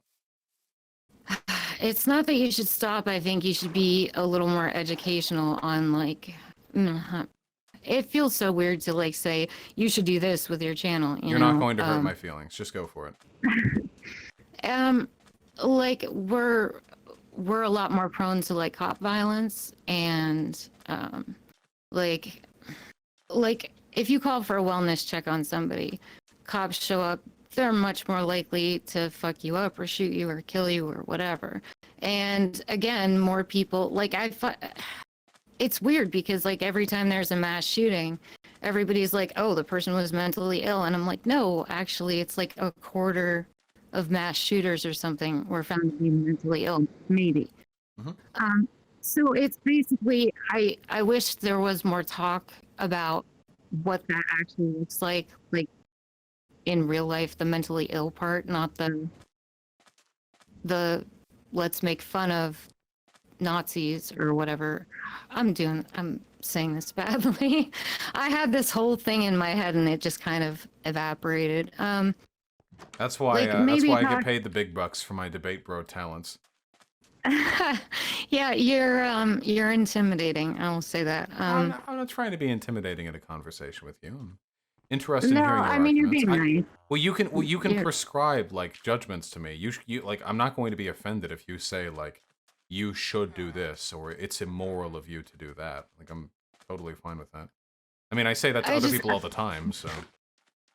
I feel like, okay, with marginalized communities that are more prone to have violence done against them than other, communities, I kind of feel like it is irresponsible to maybe reinforce that idea. So when you pair the mentally ill with the Nazis, it's like, oh, super spooky. Not for the Nazis that are being called that, but maybe for your audience. So to me, it seems like it might be like this is gonna get me in hot water. I don't care about the R slur. I don't get why everybody has a problem with it, other than it hurts their feelings. Amen. Like it hurts their feelings, but it doesn't actually do anything. Like there are no downstream effects of that besides some people are like, oh, that hurt. Like, okay, but like if you actually get people to fear a certain group of people, there are worse effects. There are actual real world effects for that. You know what I mean? So I feel like it would be almost better if you just go back to the R slur, which, Against that I know you get a person? lot of shit for. Well, so you're saying you think there's more harm done in calling Nazis mentally ill than there is in just calling them the R slur? Well, I mean, I'm old too. Like I'm almost Paul's Ego's age. Like I couldn't finish watching that stream because it was too depressing. But I had fun. so I grew up in the 80s and like it was just kind of normal, the R slur. Like we almost had it. I feel like we almost had it to the point where it was like stupid or idiot. Mhm. And then it like started flipping in the late 90s. I mean, I played like online video games back during the early 2000s, so I promise you I am familiar with cultures which have normalized the use of the R slur. Yeah, and it seems like that's embarrassing and it can hurt somebody's feelings, but I don't think that it encourages people to, like, nobody's gonna hear the R slur and go, oh, I'm freaked out by, I don't even know, what would you say, stupid people now? Like, I mean, that's basically what you're saying when you use that. So I feel like there's a huge difference there. But what harm is done? Let's say I acknowledge that. What harm is done when I call a Nazi mentally ill? Because when I call a Nazi mentally ill, the point that I'm trying to get at is that the characteristics associated with their political beliefs, usually paranoia, like extreme conspiracism, virulent hatred of people for irrational reasons, I would consider these to be like components of an ill brain. I would consider racism in large part to be a component of an ill brain. That these things are so intertwined with conspiracism and irrationality that they aren't necessarily they're subnormal. They're not healthy. In a way, it's a greater deficiency than anything a person who's like me, bipolar, or an actual schizophrenic person would experience, because those people at least have the excuses of their brain state to, adjourn their behavior. But with regards to the Nazis, it is entirely, at least in many cases, of their own volition that they have been led to a state of self-induced illness. Yeah, That's right. the Well, argument I'm that's it making. though. That's self-induced though. You're saying that like they did that to themselves. They made the choice.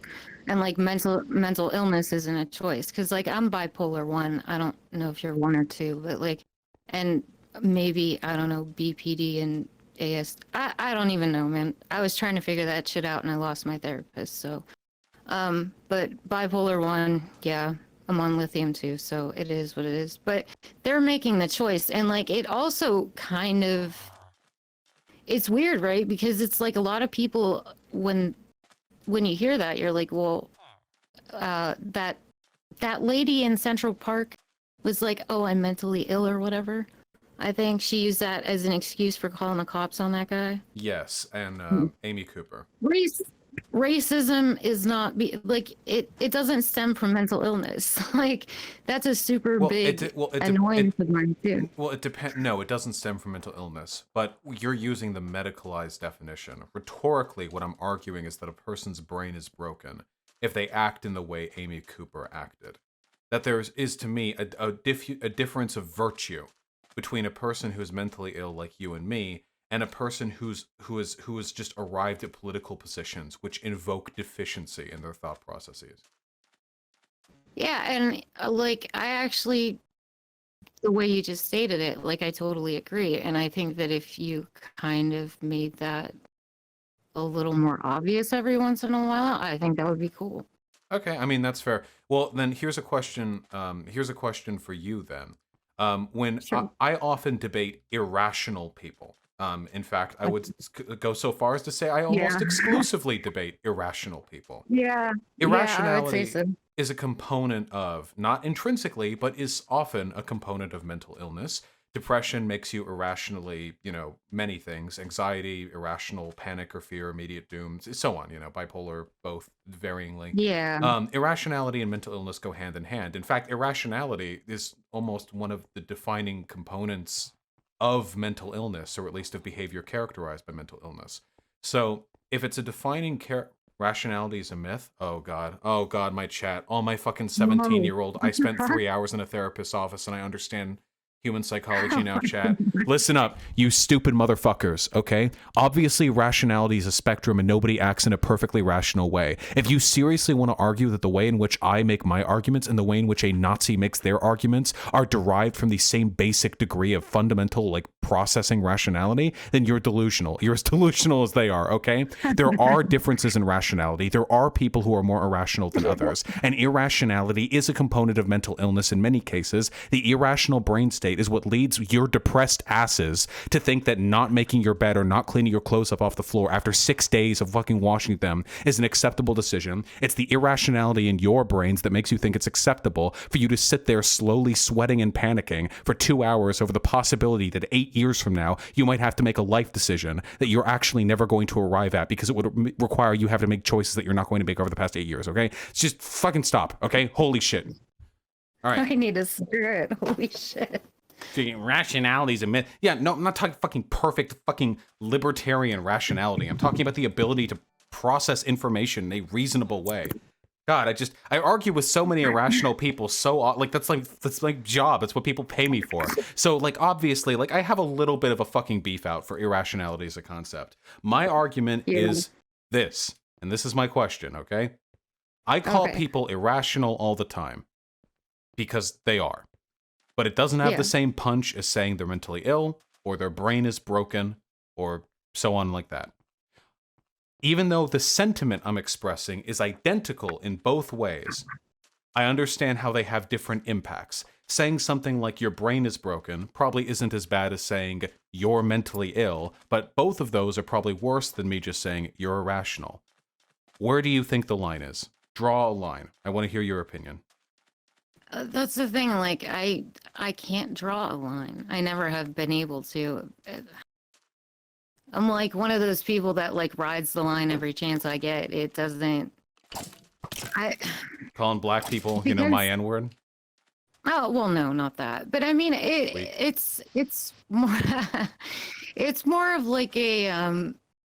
you have to weigh the costs, I think, and figure out okay, how much utility do I get from this versus how much harm. And if there's more harm than utility, then you scrap that. Like, Yeah, that's well, I'll never disagree with that.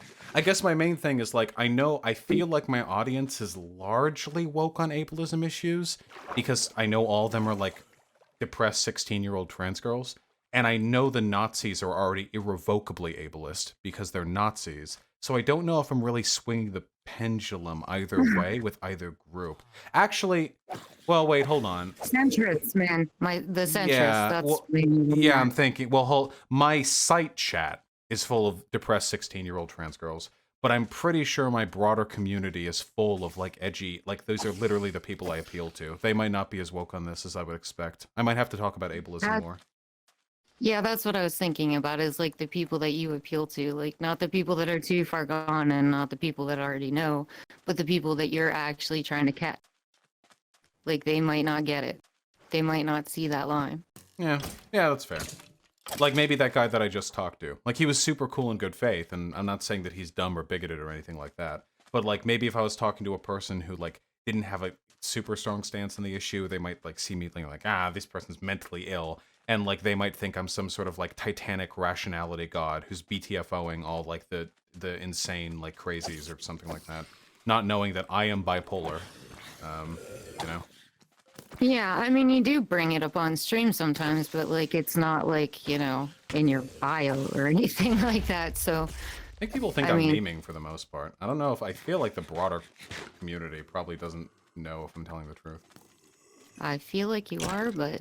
Well, oh yeah, no, I mean just like people... There's no way for me to, deductively know, but I can inductively reason. People speculate a lot on that stuff, like, is Vosh actually autistic or pan, or is he doing it for, like, the woke points? It's really weird. Yeah, I think that's really weird and fucked up. Yeah, it's pretty weird.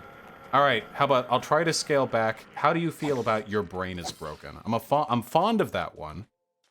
I actually like that, yeah. Okay. I don't think there's anything fun, because your brain can get broken in a car accident, so it's not like something you're born with. Yeah. Well, sometimes it is, but hopefully that's not the image we're sometimes evoking. it is. But it can just happen too. I mean, it's not specific. It's not like super. I don't feel like it's targeted as much. All right. Yeah, okay. I can try to address that a little bit better in the future, maybe. Yeah, I should also probably talk more about ableism. I guess I just think it's boring. Actually, it's not that it's boring. My main issue with talking about ableism is that the line is in a fuzzier place than it is with stuff like racism. Yeah, it really is. Everybody's got a different opinion, like, especially in the mentally, like, if you have a mental illness, like, there is no mentally ill community that, like, everybody just agrees. Yeah. Whereas, like, we all disagree. Yeah, most people can pretty, like, collectively agree, like, with, like, racism, like, you know, because as a general rule, like, don't impugn people for their race, like, easy, congrats, you know? But with ableism, like, okay, so can I not call people dumb? Can I not say that people aren't getting, like, there's, like, really weird line.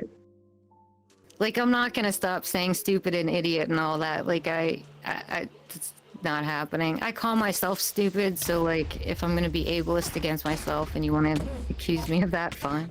And you're just like Milo Yiannopoulos over here. Milo Yiannopoulos loves calling himself the F-slur. Wait a second, I'm gay. I can say it. Faggot. Refer to me as that guy. Oh God. Damn. The return. Are you banned from Twitter? You might be able to pick up the pieces. Am I banned from Twitter? Like, I'm not, no. Oh, I don't, you've got more of a media presence than Milo Yiannopoulos does. I was gonna, I don't even have that many followers. I'm not. Hey, you know how many he has? 0, I'm guessing. Yep. Which is good, since I think he's a pedophile. So. Oh yeah, he's 100%. I didn't follow all of that. I think I picked that up from you. I wonder if he's actually secretly not a pedophile. He's just so edgy that he committed to the bit after. He was like, well, I'd rather lose everything than admit that I phrased that poorly. That'd be funny. I could actually see that being a thing. Yeah. No, that's actually like a plausible explanation. It is. That's super plausible. Yeah. Okay. I'm keeping the rolling train going, so I'm gonna move on to the next caller, I think, or maybe just play on my own for a bit. I really appreciate you coming on to talk about this. All right, well, thank you very much. Yeah, of course. Is there anything you want to shout out? I know you've got a channel. I haven't made it yet. I keep getting weird about like what should I name it, and I think I'm gonna name it Truth and Consequences after the city in New Mexico, but I'm not positive yet. So I just named um, mine after a fucking comic OC that I wrote like years ago. So the bar is never too high. Don't worry. all right. Yeah, I don't really have anything yet set up. So Be well. all right, thank you. We're on a roll with the good faith conversations. Can you believe it? That's crazy. You guys are getting a treat. Hello? Oh, howdy. Yes, finally. Goddamn. Okay, I have some ideas to talk with you, my friend. All right? Don't get too hyped out. I'm still pretty mad about you calling me a fake autist, all right? Hey, listen, I have arguments to justify that, but let's not get into that now. Wait, you argue. Okay. Okay. Okay. Maybe I'll hear those arguments one day. I have a problem with you prioritizing rhetoric over truth. I think you focus on the aesthetics of how you are on people's arguments too much and not on the actual substance of what they're arguing. Okay, where do I do that? I don't have any specific clips, and hey, if you consider that a win, I guess you got me. But I think anyone in good faith can know that you at least focus on rhetoric heavily in your content. Yeah, but I do, but I don't think I do so to the exclusion of truthful information. I always try to engage in as good a faith as possible with the arguments that I'm presented, and while I don't do it perfectly, I never make a conscious effort to avoid engaging with an argument.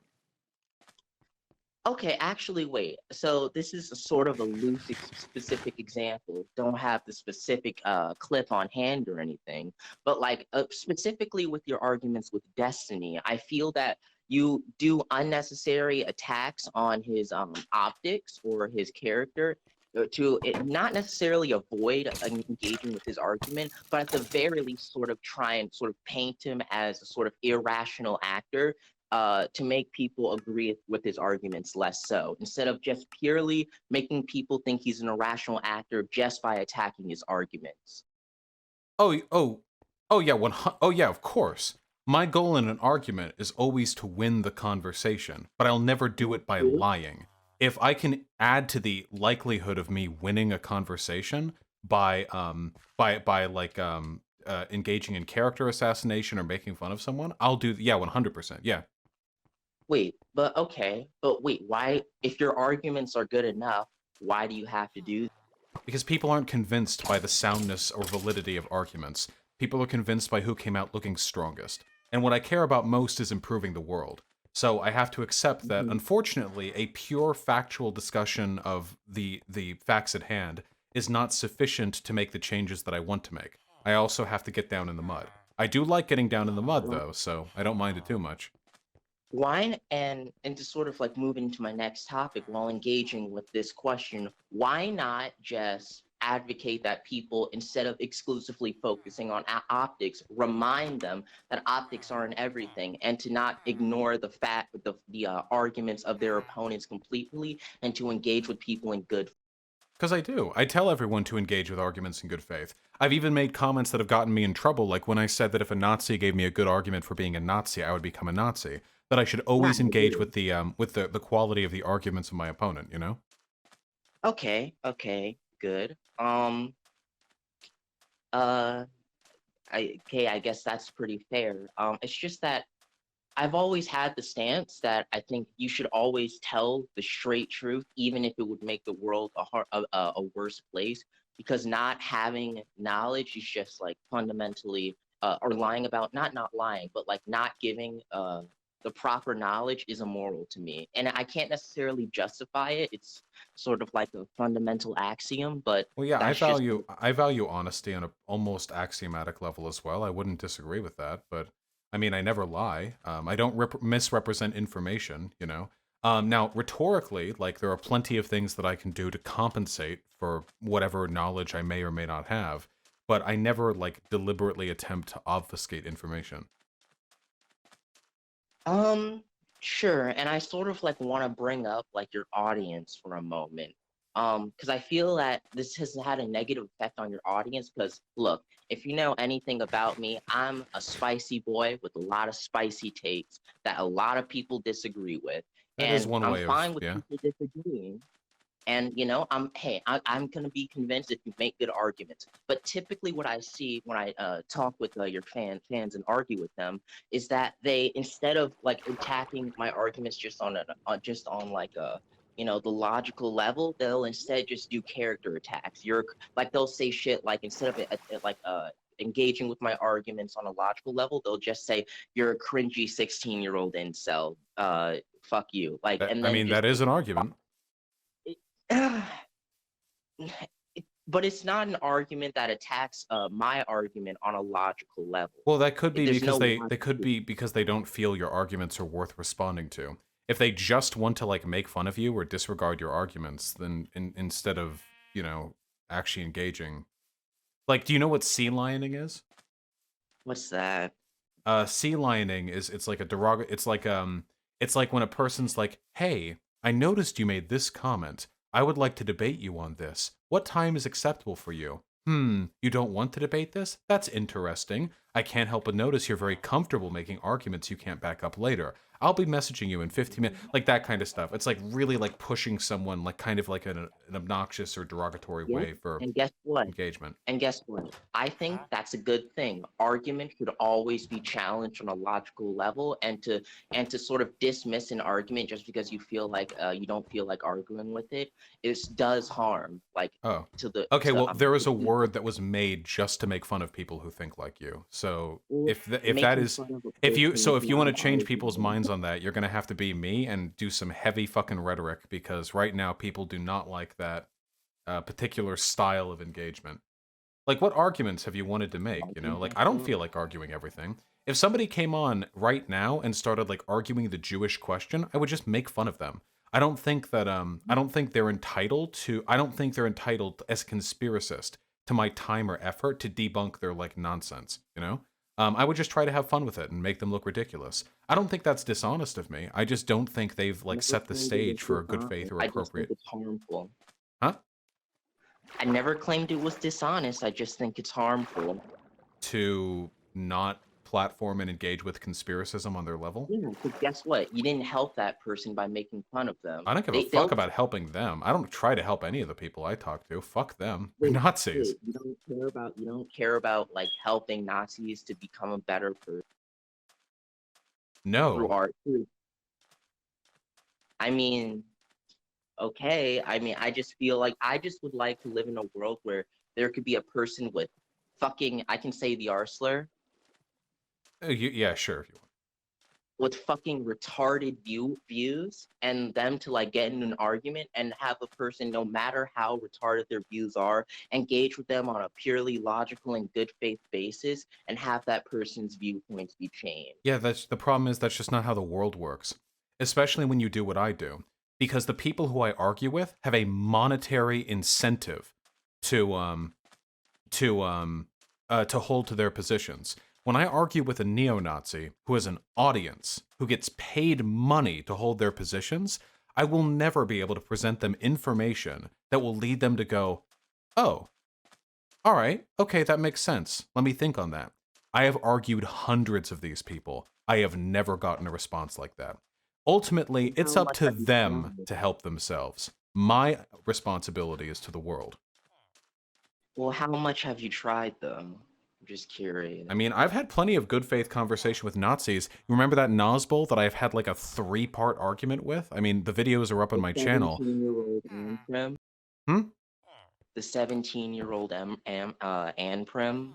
Yeah, that one. I talked with that person for like 4 hours in consistent good faith, calmly responding to their arguments and suggesting alternatives. And every time they would just come back with more information on like the Black Skull inferiority. Yeah.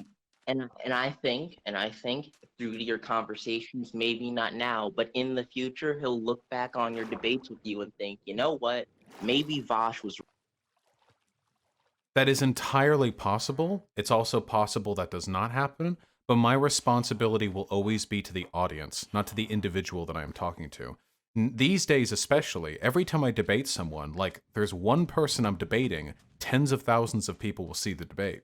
Those are the people that I have to care to, especially if treating that person worse ends up converting more people who are on the fence. That's like the utilitarian calculus I have to engage in. You know, I can admit that's a pretty fair argument for what you do. You know, I just personally worry about the audience because, like again, I see, and like I'm sure you're familiar with this concept. I see a ton of like crowd or in mob mentality in your arguments. You know, and not in your arguments, your audience. I mean, like Oh, that's just. people will. Sorry. Yeah, go on. Wait, what were you gonna say?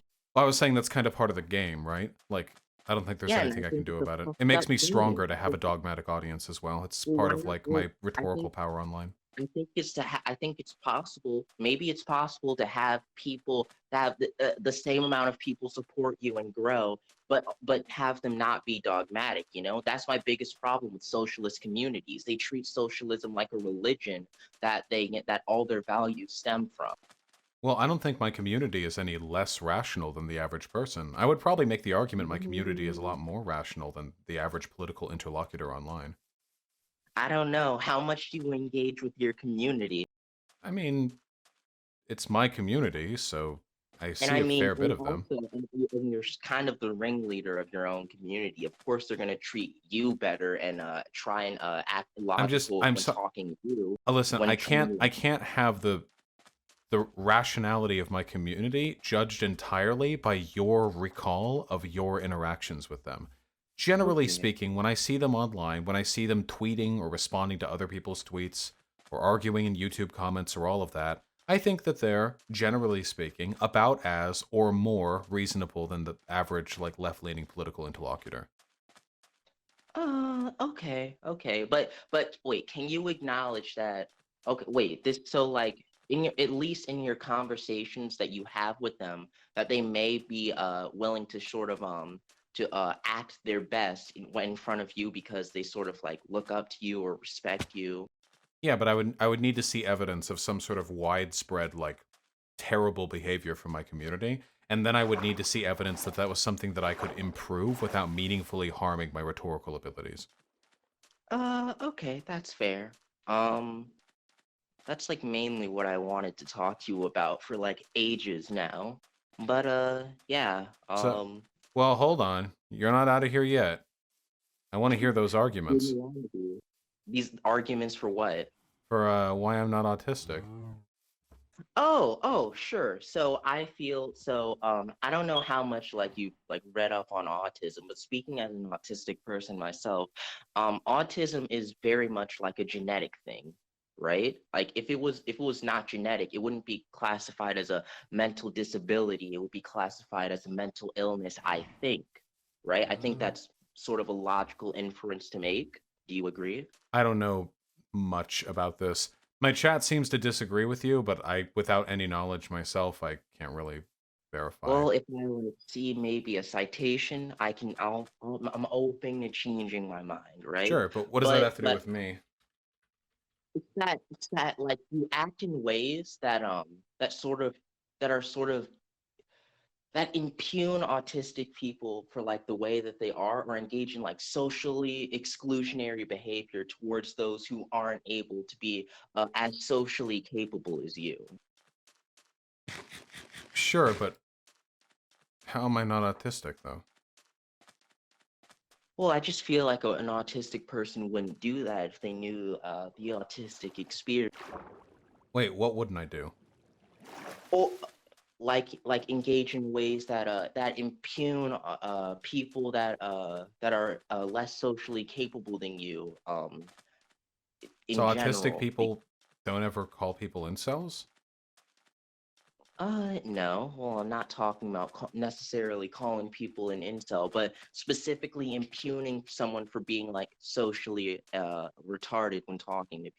But people do that all the time. In fact, you would make the argument, I think, autistic people would actually do that even more because they're trying to performatively distance themselves from people who are even less. That was ContraPoint's entire cringe video, right? That you have an incentive as a rather socially awkward person yourself to mock those who are worse than you because in doing so you distinguish yourself from them. But that's a little bit of like a scant piece of evidence to accuse me of not being autistic over, no? Yeah, I guess that's fair. You know, but maybe I think a better way to reword it, you act in ways that are that I would consider like a sort of like I wouldn't expect an autistic person to act because it is harmful to and specifically impugns autistic people's specific disabilities. But like what? Well, like impugning for someone for being socially capable. But now that I know that that an autistic person may impugn someone for not for like being socially retarded, be to like a sort of like hide their power level and like fit in with other people. Well, That wait, makes wait a lot more sense I than you don't would be. make, I don't like go out of my way to like make fun of socially awkward Mm, people a bunch. You're acting like I'm I some mean, sort I of feel like bully.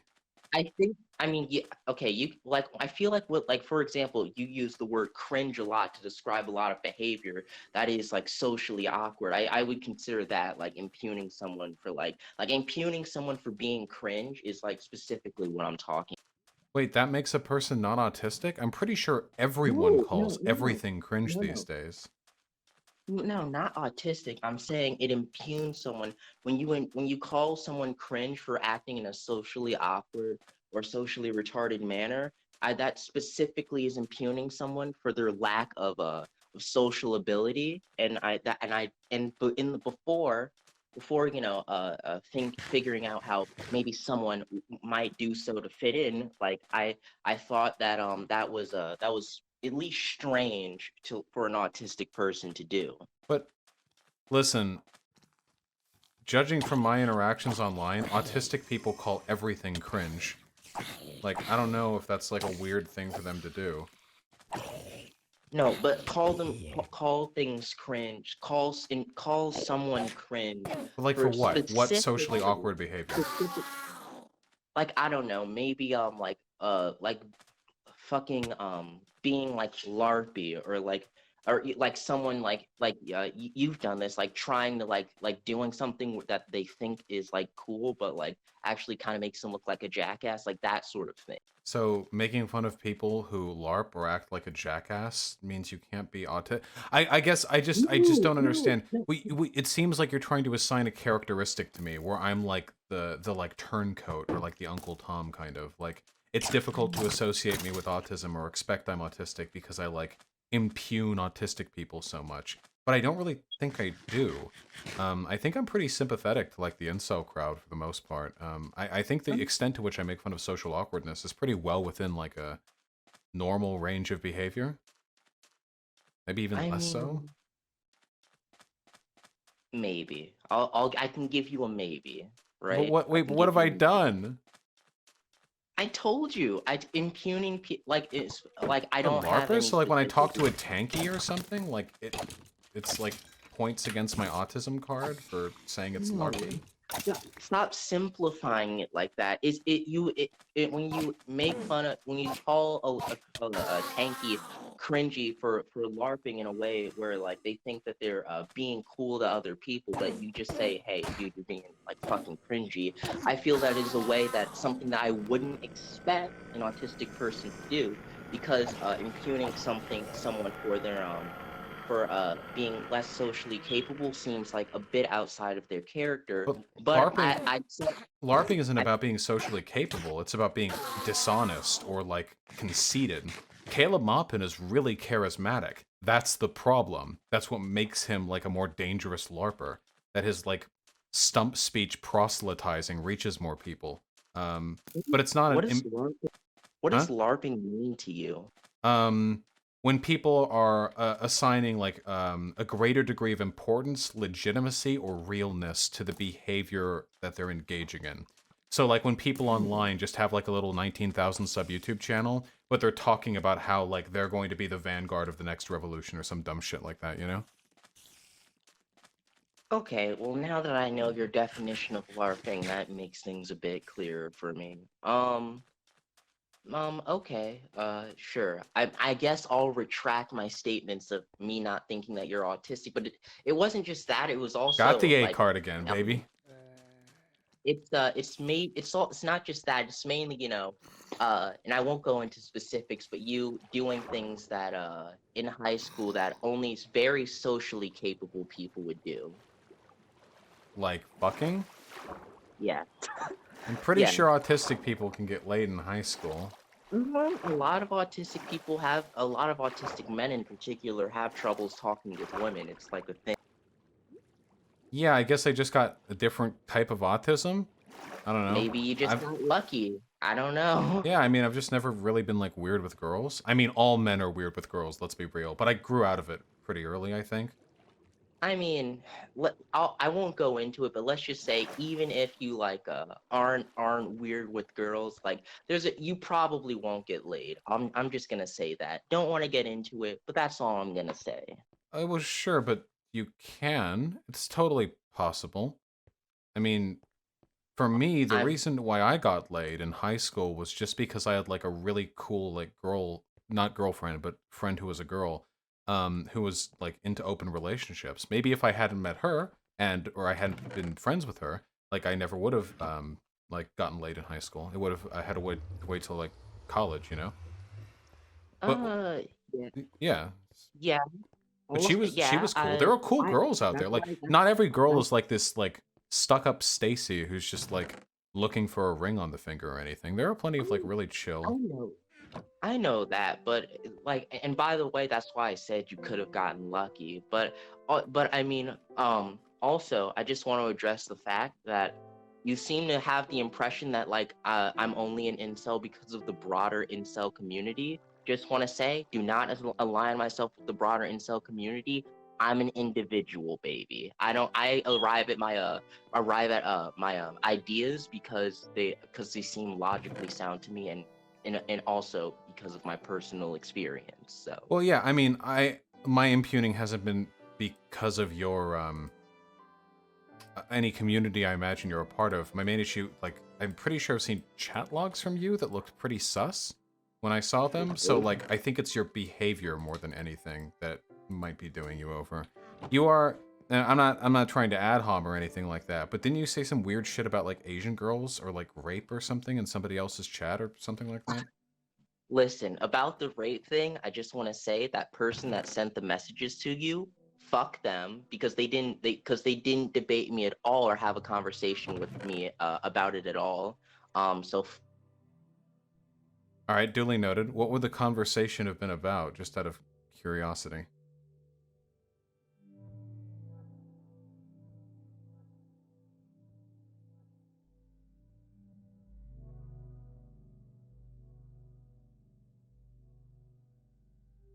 Hello? okay, internet troubles. Anyways, fuck that person, they're a snake. Wait, Anyways, but but yeah, what would the about those chat. conversation have been about? Listen, all right. I got mad at a person for some reasons I don't want to get into, and I said some stuff that might trigger them because I wanted to trigger them. But I don't actually think rape is okay. Oh, okay. All right, well, sometimes people can see jokes like that. Like, okay, just speaking as a person who was pretty awkward in high school, I guess contrary to popular belief, sometimes you can make jokes like that and they land to like some people, but a lot of people hear them and it doesn't land with them, and then you get like hit with a reputation. So just make sure you're not throwing around the edgy memes in high school, okay? Because that shit's lady killer, but in the bad way. I mean, I trust me. I engage online very different from how I engage IRL. All right. All right. What's Any going on? final memes you want to hit me with before I defeat the Ender Dragon? Um. Good luck, and you're white. Okay. Won the debate at the end there. Not much I can do about Yeah. that.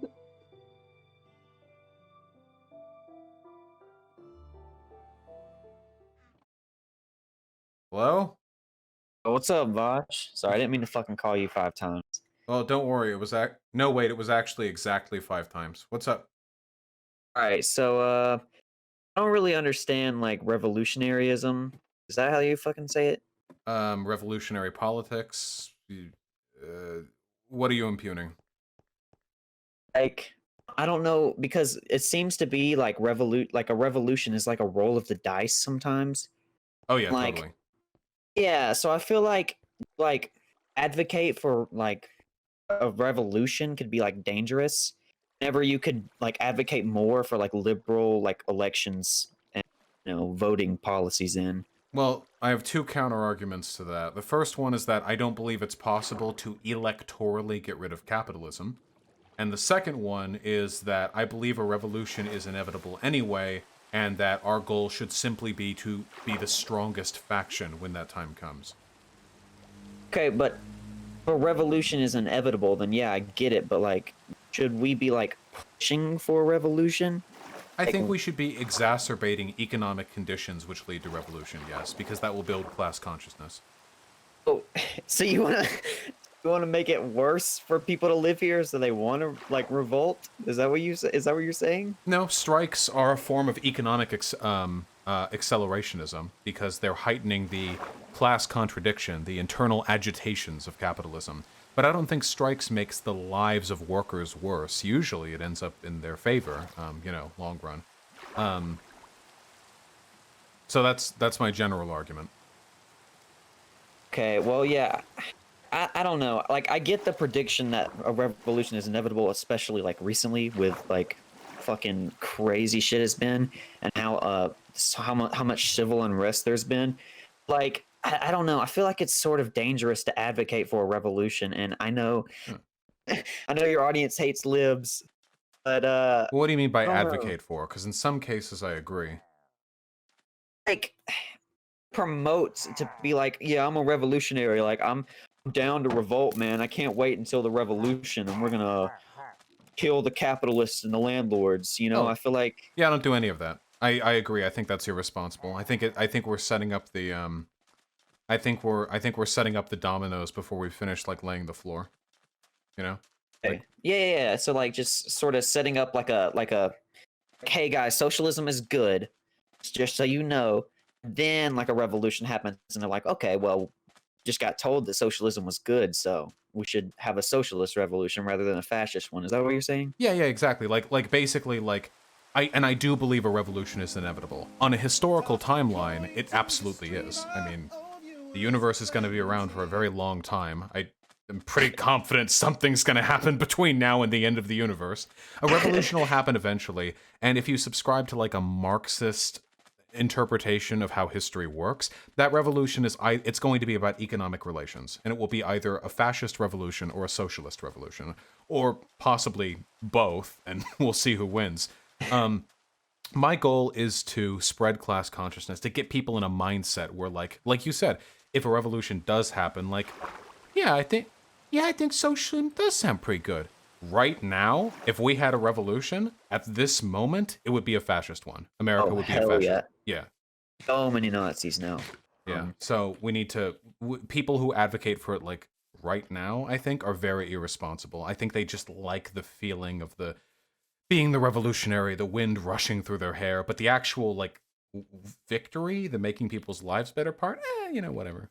You know what I mean? Well, yeah, but like if you think about it, like if you like advocate for like socialist like policies in like a democratic election, that becomes sort of part of the system, and isn't that what revolutions are all about, being like upset with the system? So if socialism becomes like one and one with the system, revolution happens and they're like, well shit, socialism is also part of the problem.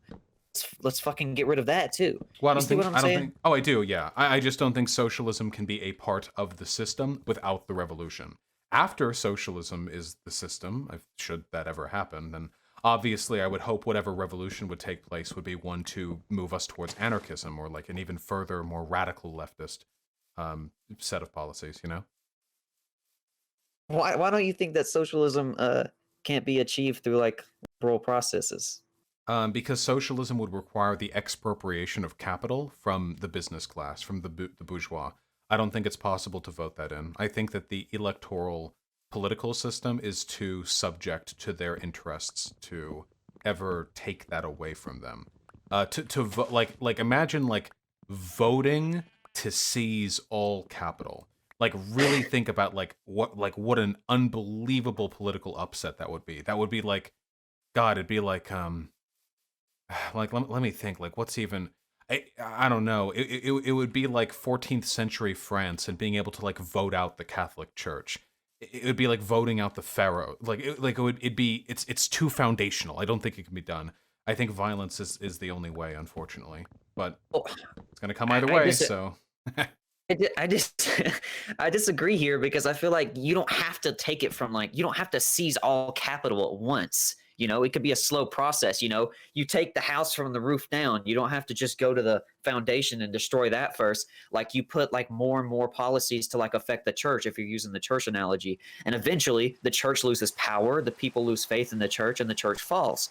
See what I'm saying? It'd be a slower process, but I feel like it would be much safer than a revolution. I agree, but that would be the revolutionary condition I'm referring to. Because my argument would be, and this has happened many times throughout history, is that as the bourgeois in America recognize that they are slowly having their capital taken from them through policy, through legal, means, they will revolt against it. They will back right-wing paramilitary groups. They will consolidate hard to buy out politicians. They will do anything and everything they can. This has happened a lot in Latin American governments. It's happened in the Middle East and Southeast Asia as well. It's like the tipping point. If you get too far, something will come for you. Keep in mind that because of the way capitalism is global now, the bourgeois of nations are intertwined with one another, meaning that, and this is what America has been doing for a century now, if it looks like socialism might be electorally achieved in one government, America will come down and crack down on them, funding paramilitary groups, right-wing groups, that kind of thing, deposing of the leader. That's what I think would happen here, basically. If we got close enough electorally, then maybe the European Union, or fuck, maybe China, they're capitalist, would say like, hey, American businesses, having some trouble over there, and then it would be on. But if we could do it through reform without violent reprisal, that would be ideal. I don't know. I feel like we can, just fucking crack down on that traditional firm, crack down on all of that before you seize all of the capital. You just make it harder for more capital to be, what am I trying to say, made, like through traditional means. You promote worker co-ops, traditional firms will fall and the worker co-ops will grow and become more and more profitable.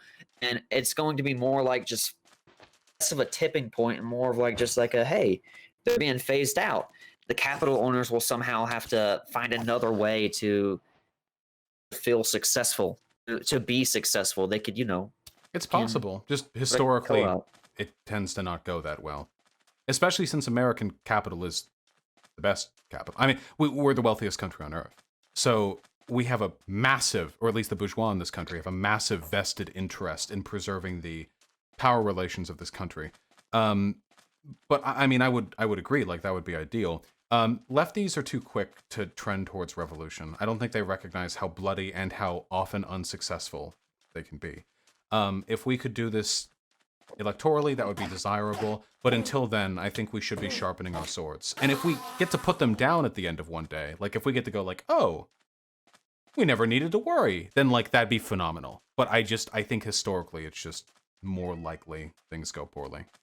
But has a revolution, like if you're not a tanky, has a revolution ever actually like worked in favor of the proletariat? Because I feel like it hasn't, or at least it hasn't for like a good enough time. I think only has for like a couple of months or years. I think what's happening right now in Cuba and in Vietnam are both very preferable. Oh, these guys are tough. Both very preferable to what would have happened if they had been left exclusively to American geopolitical interests, especially Cuba. Especially Cuba. So you're saying that if it wasn't for America, that Cuba would be a proletariat state? Is that what you're saying? Cuba is currently pretty close to a proletariat state. No, I'm making the, or at least by previous standards. No, the argument I'm making is that right now Cuba is better for its revolution than it would have been if it had been subject to American interest. Like if you look at what we've done to like American Samoa or like Puerto Rico and stuff, like these countries are like fucked. Oh, territories? They're like fucked, because they're American colonial acquisitions.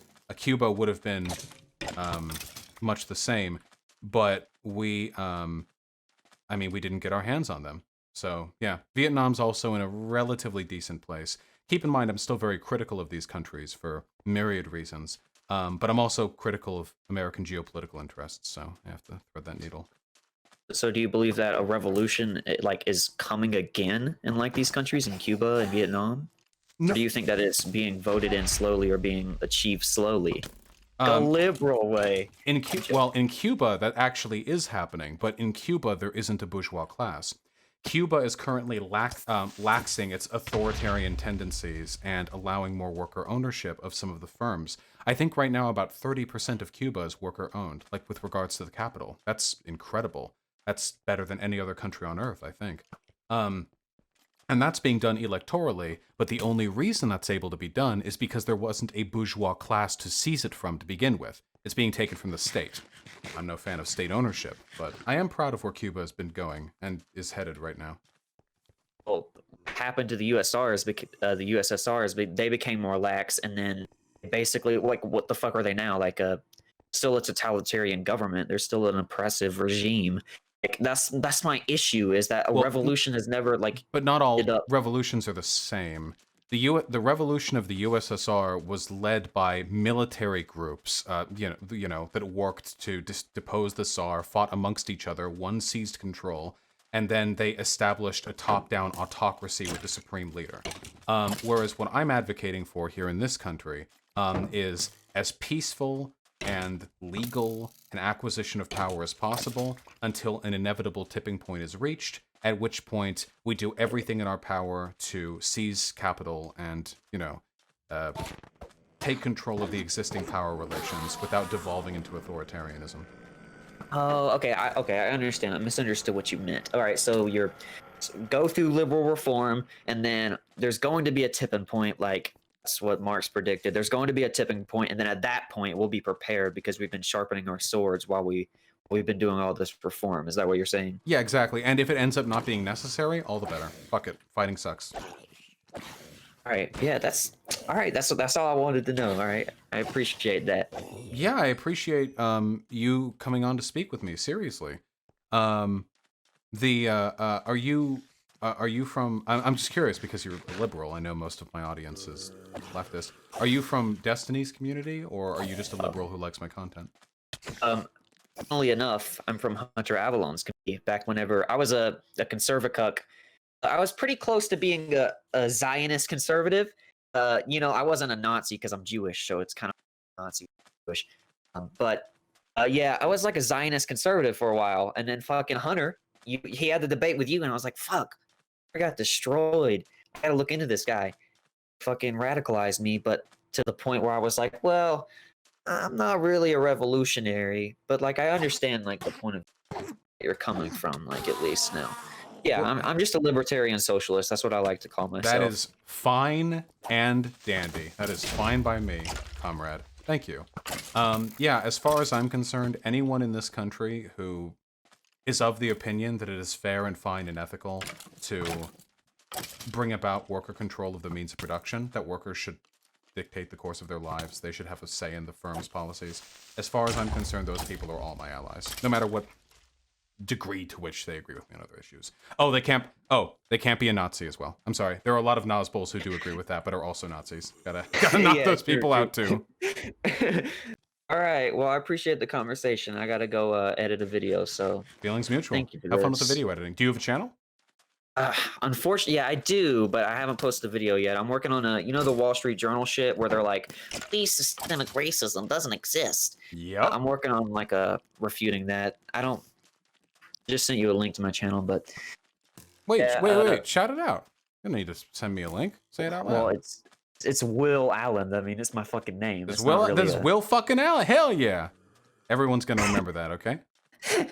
All right. Well, yeah, I gotta go just prove the Wall Street Journal. So thank you for this. Fuck the Wall Street Journal. Have a good one, okay? Too. I really did not expect that good faith of a conversation for somebody who called me 5 times before I picked up. Whew. Oh, man. This is it. This is the call-in. Ugh. Ugh. How are you picking people right now, lol? People are just, like, messaging me on Discord. I don't know. We open the Discord up again. Can I catch up on donos, please? Nicard Dixon with the $10. Thank you. Feel pretty good. Sent an Antifa person PhilosophyTube's videos on Facebook cringe, and he acknowledges he was incorrect and now supports them. Oh, fuck yeah. Anti-Antifa person. Gotcha. Not Antifa. Gotcha. Fuck yeah, comrade. Get him over. Lord Xena with a tier 1 sub. What is your favorite Fooly Cooley? Original, progressive, or alternative? Do not ever suggest that I may or may not enjoy FLCL, progressive, or alternative again. Obviously, the original is the only good one. Fuck you. How do you feel your preparedness in video games relates to your politics? Shut the fuck up, Cinder. Lord Crocodile with the tier 2 sub. Hi, Iskander Soren is my name on YouTube, but I figure it's time to sub up. Welcome to the chat. Metroid Prime 2 is my favorite, so I hope that's the one you'll decide to play. Metroid Prime 2 is my favorite as well. Metroid Prime 1 is a masterpiece. Prime 2 somehow improved on it. And Prime 3 was like, it was good. Prime 3 was good. Mouse the tier 3 sub. Vosh help, the enemy stand has my credit card. No! Don't make me feel bad. Thank you, Mouse. I really appreciate that. Sape Int with the $5. I like Bo the fifth column, and I have seen the Distributists video on my debate with Count Dankula. I found it amusing. Soros is a palindrome? Very true. It is. Vosh cringe with the $5. Jocko Willink posted a video that was actually pretty based and moving in case you're interested. I over 1 million views. I didn't realize Jocko Willink was this big. Police, protesters, people, Jocko Willink.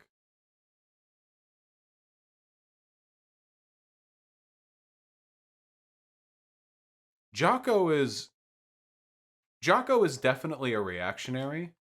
Oh my god, I didn't realize his YouTube, his podcast has nearly 1 million subs. Holy shit, I had no idea he was this. I have to get him on.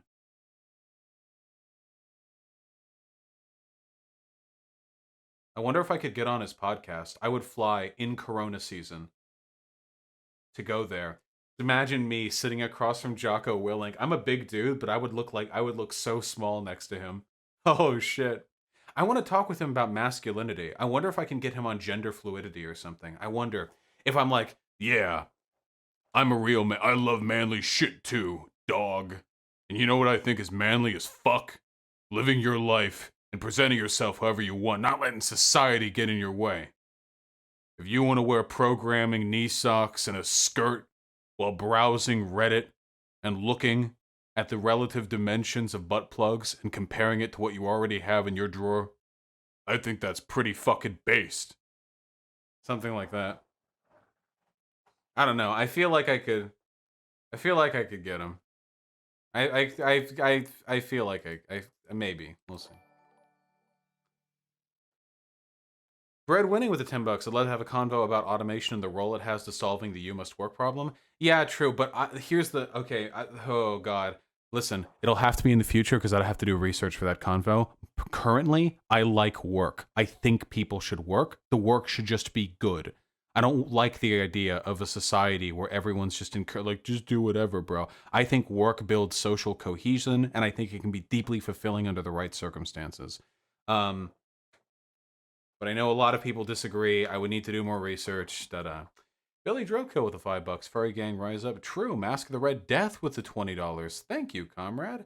Let's talk Yang, anarchism, and government restructuring. Right now, hey, listen. I love you all. Don't ever donate to ask for a convo because I literally just choose based on which looks like the funniest. I never think like which conversation is gonna bring about the most interesting discourse. I just look and if it looks funny, I go for it. You know, it's my weakness. But maybe I'll do more call-ins soon. Apparently I'm gonna hit 100,000 subscribers soon, so we'll have to do a call-in stream for sure then. Title Punk Roller Girl with the $5. Pulling out my Aspie card to say retard is better for describing the Nazi mindset because their sense of empathy and rationality has been retarded. Very true, comrade. Very true. Danger Noodle, thank you, and enjoy the Dick's Blade mod at the tier 2 sub. Thank you, comrade. And Pessimist with $10. Autism essentialism, I weird champ. Hey, listen, it takes all kinds. Love you too, Fat Boy. Oh, we have to talk to Fat Boy. Why do we have to talk to Fat Boy? I forget. Versace Main with the $5. I offer you this $5 to start pronouncing homogeneous as homogeneous instead of homogeneous. Cheers, Vosh. I'll try my best. Listen. Somnio Static with the incredibly generous $50 donation. Thank you so much, my dude. You can't handle my hot takes. Maybe. I feel bad when people donate to talk with me or anything. I really do just like pick like what looks fun, you know.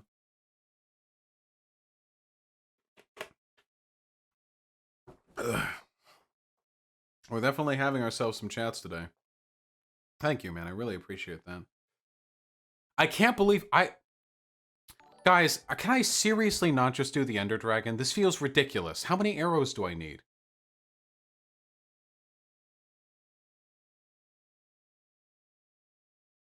A stack? I have a stack. Did you see Dr. Karen challenge you to challenge her to a debate? Yeah, that was a few days ago. We already memed about it. You just need like 64? I have 64! Can we...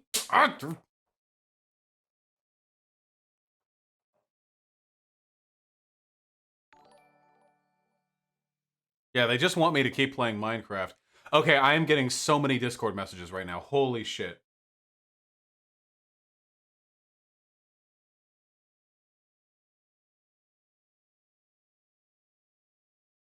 This person is saying I am against free speech and they've already started calling me. I guess that's your standard practice now? Sure. Okay. Hello? Yo. Alright, hit me up. Well, I just, okay, I don't think that you're like a terrible person for it, but I just don't think you're very pro free speech, honestly. I just How from so? what you've said, you sound like you are for censoring people who have harmful opinions. What do you mean? Okay, first of all, because I like to keep track of this. Are you from anyone else's community, or are you just in my community? Oh, actually, you introduced me to the left. Before that, I was pretty... I just cared about truth, mostly. Okay, I'm doing my job, I guess, then. All right. Okay, in what way do you think I want to censor people with views I don't like? Well, you're not exactly clear, so I need you to clarify first. Do you think the government should do it? No, I don't believe the government should censor anyone unless they're engaging like threats or like incitement to violence or extremely overt stuff like that. I feel like the United States of America censorship laws with regards to incitement to violence, that kind of stuff, are right now in a pretty decent place. I don't believe in like hate speech laws. Oh fuck. Okay, never mind. Yeah, I just didn't understand what you meant. I didn't understand what you meant at all. Oh, ain't nothing. When I say like I'm okay with some people being deplatformed, what I'm saying is I think that private companies should have the legal right to curtail like the users of their site, that kind of stuff, you know. And I think it's good for free speech for people like neo-Nazis to not really have a voice online. Well, I think it is good actually. Sure. How so? Well, from what I can tell, from how I debate with people, because that's mostly what I've always done. I've always been interested in finding opinions I don't agree with and finding why I don't agree with them. I think the best way to engage with them is to first give them a platform and then point out why they're wrong from a point of view that essentially, if you go in with the mindset that you can always move your opinion, they'll always be willing to move their own. If you both have a mutual agreement that your opinions can change in the course of a debate, they're completely willing to. Yeah, okay, that's my issue. They never have that opinion. I've never talked to a Nazi who was willing to engage in good faith in my entire life. Well, I have. Okay. Now, I don't know. Well, I don't know if we're jumping the same source. Okay, like... so let me rephrase that. It is entirely possible that individual Nazis are willing to engage in good faith, but Nazis as a unit, as a political movement, are not. And the Nazi interlocutors, the large content creators these people get their views from, do not adjust their views in accordance with the evidence. They don't act in good faith. All having them online does, people like Sargon of Akkad, who's not a Nazi, but is probably going to be there in 2 years, Nick Fuentes, those types, having them online, all it really does is expose people to radicalizing ideas they would not have been exposed to otherwise. So here's point of contention, I suppose. But at what point do we start removing people from the platform? Because from what I can tell, you wouldn't be angry with like leaving just one Nazi alone online who's presenting his views if he's being challenged on them, right? I think it's up to the company. I think that the company that's hosting whatever discussion is being had online has a right to have a TOS and to enforce that TOS. Yeah, but then we're trusting companies to moderate, and Yeah, because it's their they platform. can be subject to racism and whatnot, can't they? Yeah, of course they can. But I think that fundamentally, like, I know this makes me sound like a corporatist or something, but like, if the platform is the property of the company, I think the company has like a moral and legal right to curtail who uses that. We've believed that for all of human history. If you own something, you get to decide how other people use it. The only public commons are those owned by the government. So okay, but like then we're moving away from what morally should be done and more just what legally should be done. Oh, I mean, morally, yeah, I think that's the have the case. right to curtail that. Morally, I'd still defend that. Okay, but then at what point do they determine who gets to and who doesn't? Well, right now, websites can only engage in this behavior in accordance with, at least in the United States, with the way in which we use protected classes as a legal code. So websites cannot discriminate against people for their race, gender, so on and so forth. But political opinions are a categorization which people and corporations are legally allowed to discriminate against. I think that's acceptable. So, so Twitter couldn't just start banning black people, you know? But let's say we have a website that becomes extremely popular, almost identical to YouTube, but it has an even more right-leaning agenda, and it just only props up these, and it becomes itself like a colony of creating people who just move straight to the alt-right. What do we do then? I mean, I think that's their right to do that. We already have stuff like that. Sites like Gab, DLive to an extent, these sites are pretty dicey. When it comes to their user bases, BitChute, Subscribestar, you know, they have their types. I don't think we should do anything about that legally. My argument will be that people won't want to use those sites because they'll be inhabited by the worst humans. And so far, I've been right. DLive, Gab, BitChute are all tiny. They're minuscule compared to the platforms that I get to use. And I think the reason for that, fundamentally, in addition to the fact that YouTube and Twitter and such got to the bread first, is because nobody wants to be around these people. They're just insufferable. I think that's kind of an inherent deterrent, you know? But then we have like, right? That's kind of irritating how that can just fester on. Oh, you cut out. I'm sorry. Oh, then we have talk that's like dog whistling. And at first I didn't really agree that it existed. Then I kind of picked up on it. Then I figured out that, okay, yeah, this is just completely just trying to direct you in a certain way of thinking.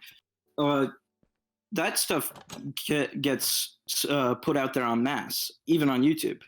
Yeah, that's true. I think that YouTube... Wait, 1, 2, 3... Wait, shit. 9, 11... Okay, we're good. Perfect. I think that YouTube could probably do a significantly better job with adhering to its TOS. That's one of my main criticisms of TOS. I'm sorry, of YouTube. It's that they don't really hold to their TOS. Like, for example, Steven Crowder was 100% engaging in the targeted harassment of that Vice dude, or Vox dude, Carlos Maza, for being gay. The fact that YouTube only just, like, demonetized the channel is, like, pretty disappointing. I think they could have held to that a little bit better. But that's the flaw of YouTube. That's, like, the problem, that it's a private corporation. Yeah. That they can just kind of go milk toast on it. But a government would have to allow even more. The government couldn't ban anyone. It's the public commons, you know? Oh man, I think we just got off track from my original point that I am all of it goes or none of it does. Oh yeah, I disagree. Do you agree that death threats should go? That they should be removed from the platform? That's not putting forth an idea. That's just putting forth a threat. So from all of it, I mean, within U.S. standards, I agree with U.S. standards. All right. What about the idea that Jews are degenerate enemies of Western civilization, and that now we're not calling for violence here, but our civilization is under immediate threat and will be destroyed unless somebody takes action against the threats to our society. Do you see how, even though that's an idea that I just expressed, I'm pretty implicitly calling for violence? Yeah, but that's where the whole other thing comes in, where I believe that freedom of speech is a muscle, and unless you use it, you lose it. And so I think that people should recognize that that's immediately something they should be addressing, and that's something we don't do on the left, right? We don't really, we just kind of ignore them, say that this is a stupid argument and it should never be engaged with. Well, You not kind of me, just ridicule certainly. them. What? Well, not me, certainly. I mean, my whole channel is about engaging with these arguments, no? Well, you kind of make fun of them and kick them off, right? They don't leave there feeling like they've changed at all. They feel like they won or they wrecked out and they epic. Yeah, but that's the only thing that can happen. Nazis don't come on here to legitimately change my mind. They try to change the mind of my audience. And likewise, that's what I try to do with them. When I have a Nazi on here, my main goal isn't really to, like, change their mind. It's to criticize the ideas that they have in as severe a manner as possible. Okay, well, actually, I think I'll just call it there because I want to just leave with one parting message.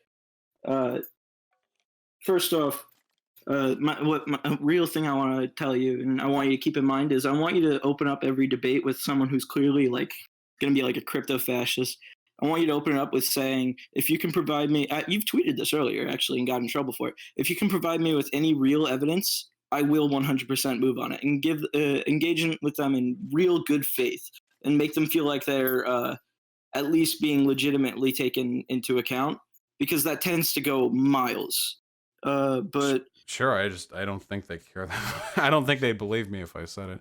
But I mean, my issue with Nazism isn't that they're Nazis; it's that they have shit ideas. Every time I talk to a Nazi, it's like pulling teeth. They're so stupid.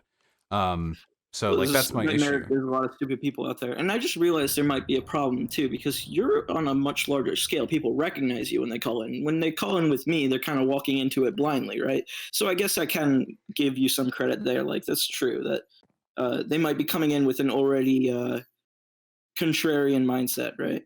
Yeah, well, because they don't engage in bad faith. They can't. There's a deliberate irrationality to Nazism that I don't think really allows for reasoned conversation on the issue. Hmm. In my experience, like, I mean, all these people that I've engaged with, like, who's honest? Like, of them, Nick Fuentes, like, James Alsup, like Vincent James, like where is the? I guess like I've never met him. Like I've never met like the honest, earnest Nazi who just wants to convince. Actually, I did meet one. I met one, and it was that Nazbol kid. He seemed to legitimately want to change my mind. The issue was nothing I gave him changed his. Every single point he laid out to me, I had factual evidence to rebuke it. And then the next time he came on, he just came back with more. Like, he wasn't actually interested in changing his viewpoint. He just wanted to, like, challenge mine, you know? That's just been my experience. All right. Well, I don't want to get in the way of your run, so I can tell we're pacing back and forth, so I don't want to ruin... It's fine. It's a valid disagreement. I appreciate you coming on. Yeah, a couple things. Trans rights first. Second, you are white, and also love you guys. I love you too. Be well. You too. Kind of loud on the onset there. We've had so many pleasant convos today. I need to do call-ins more often. I might actually clip all this together into a stream, like a video. Sorry. Your time is nigh, End Dragon. Oh, that wasn't the last hit. Okay. End Dragon. Oh, Aurora, I don't know.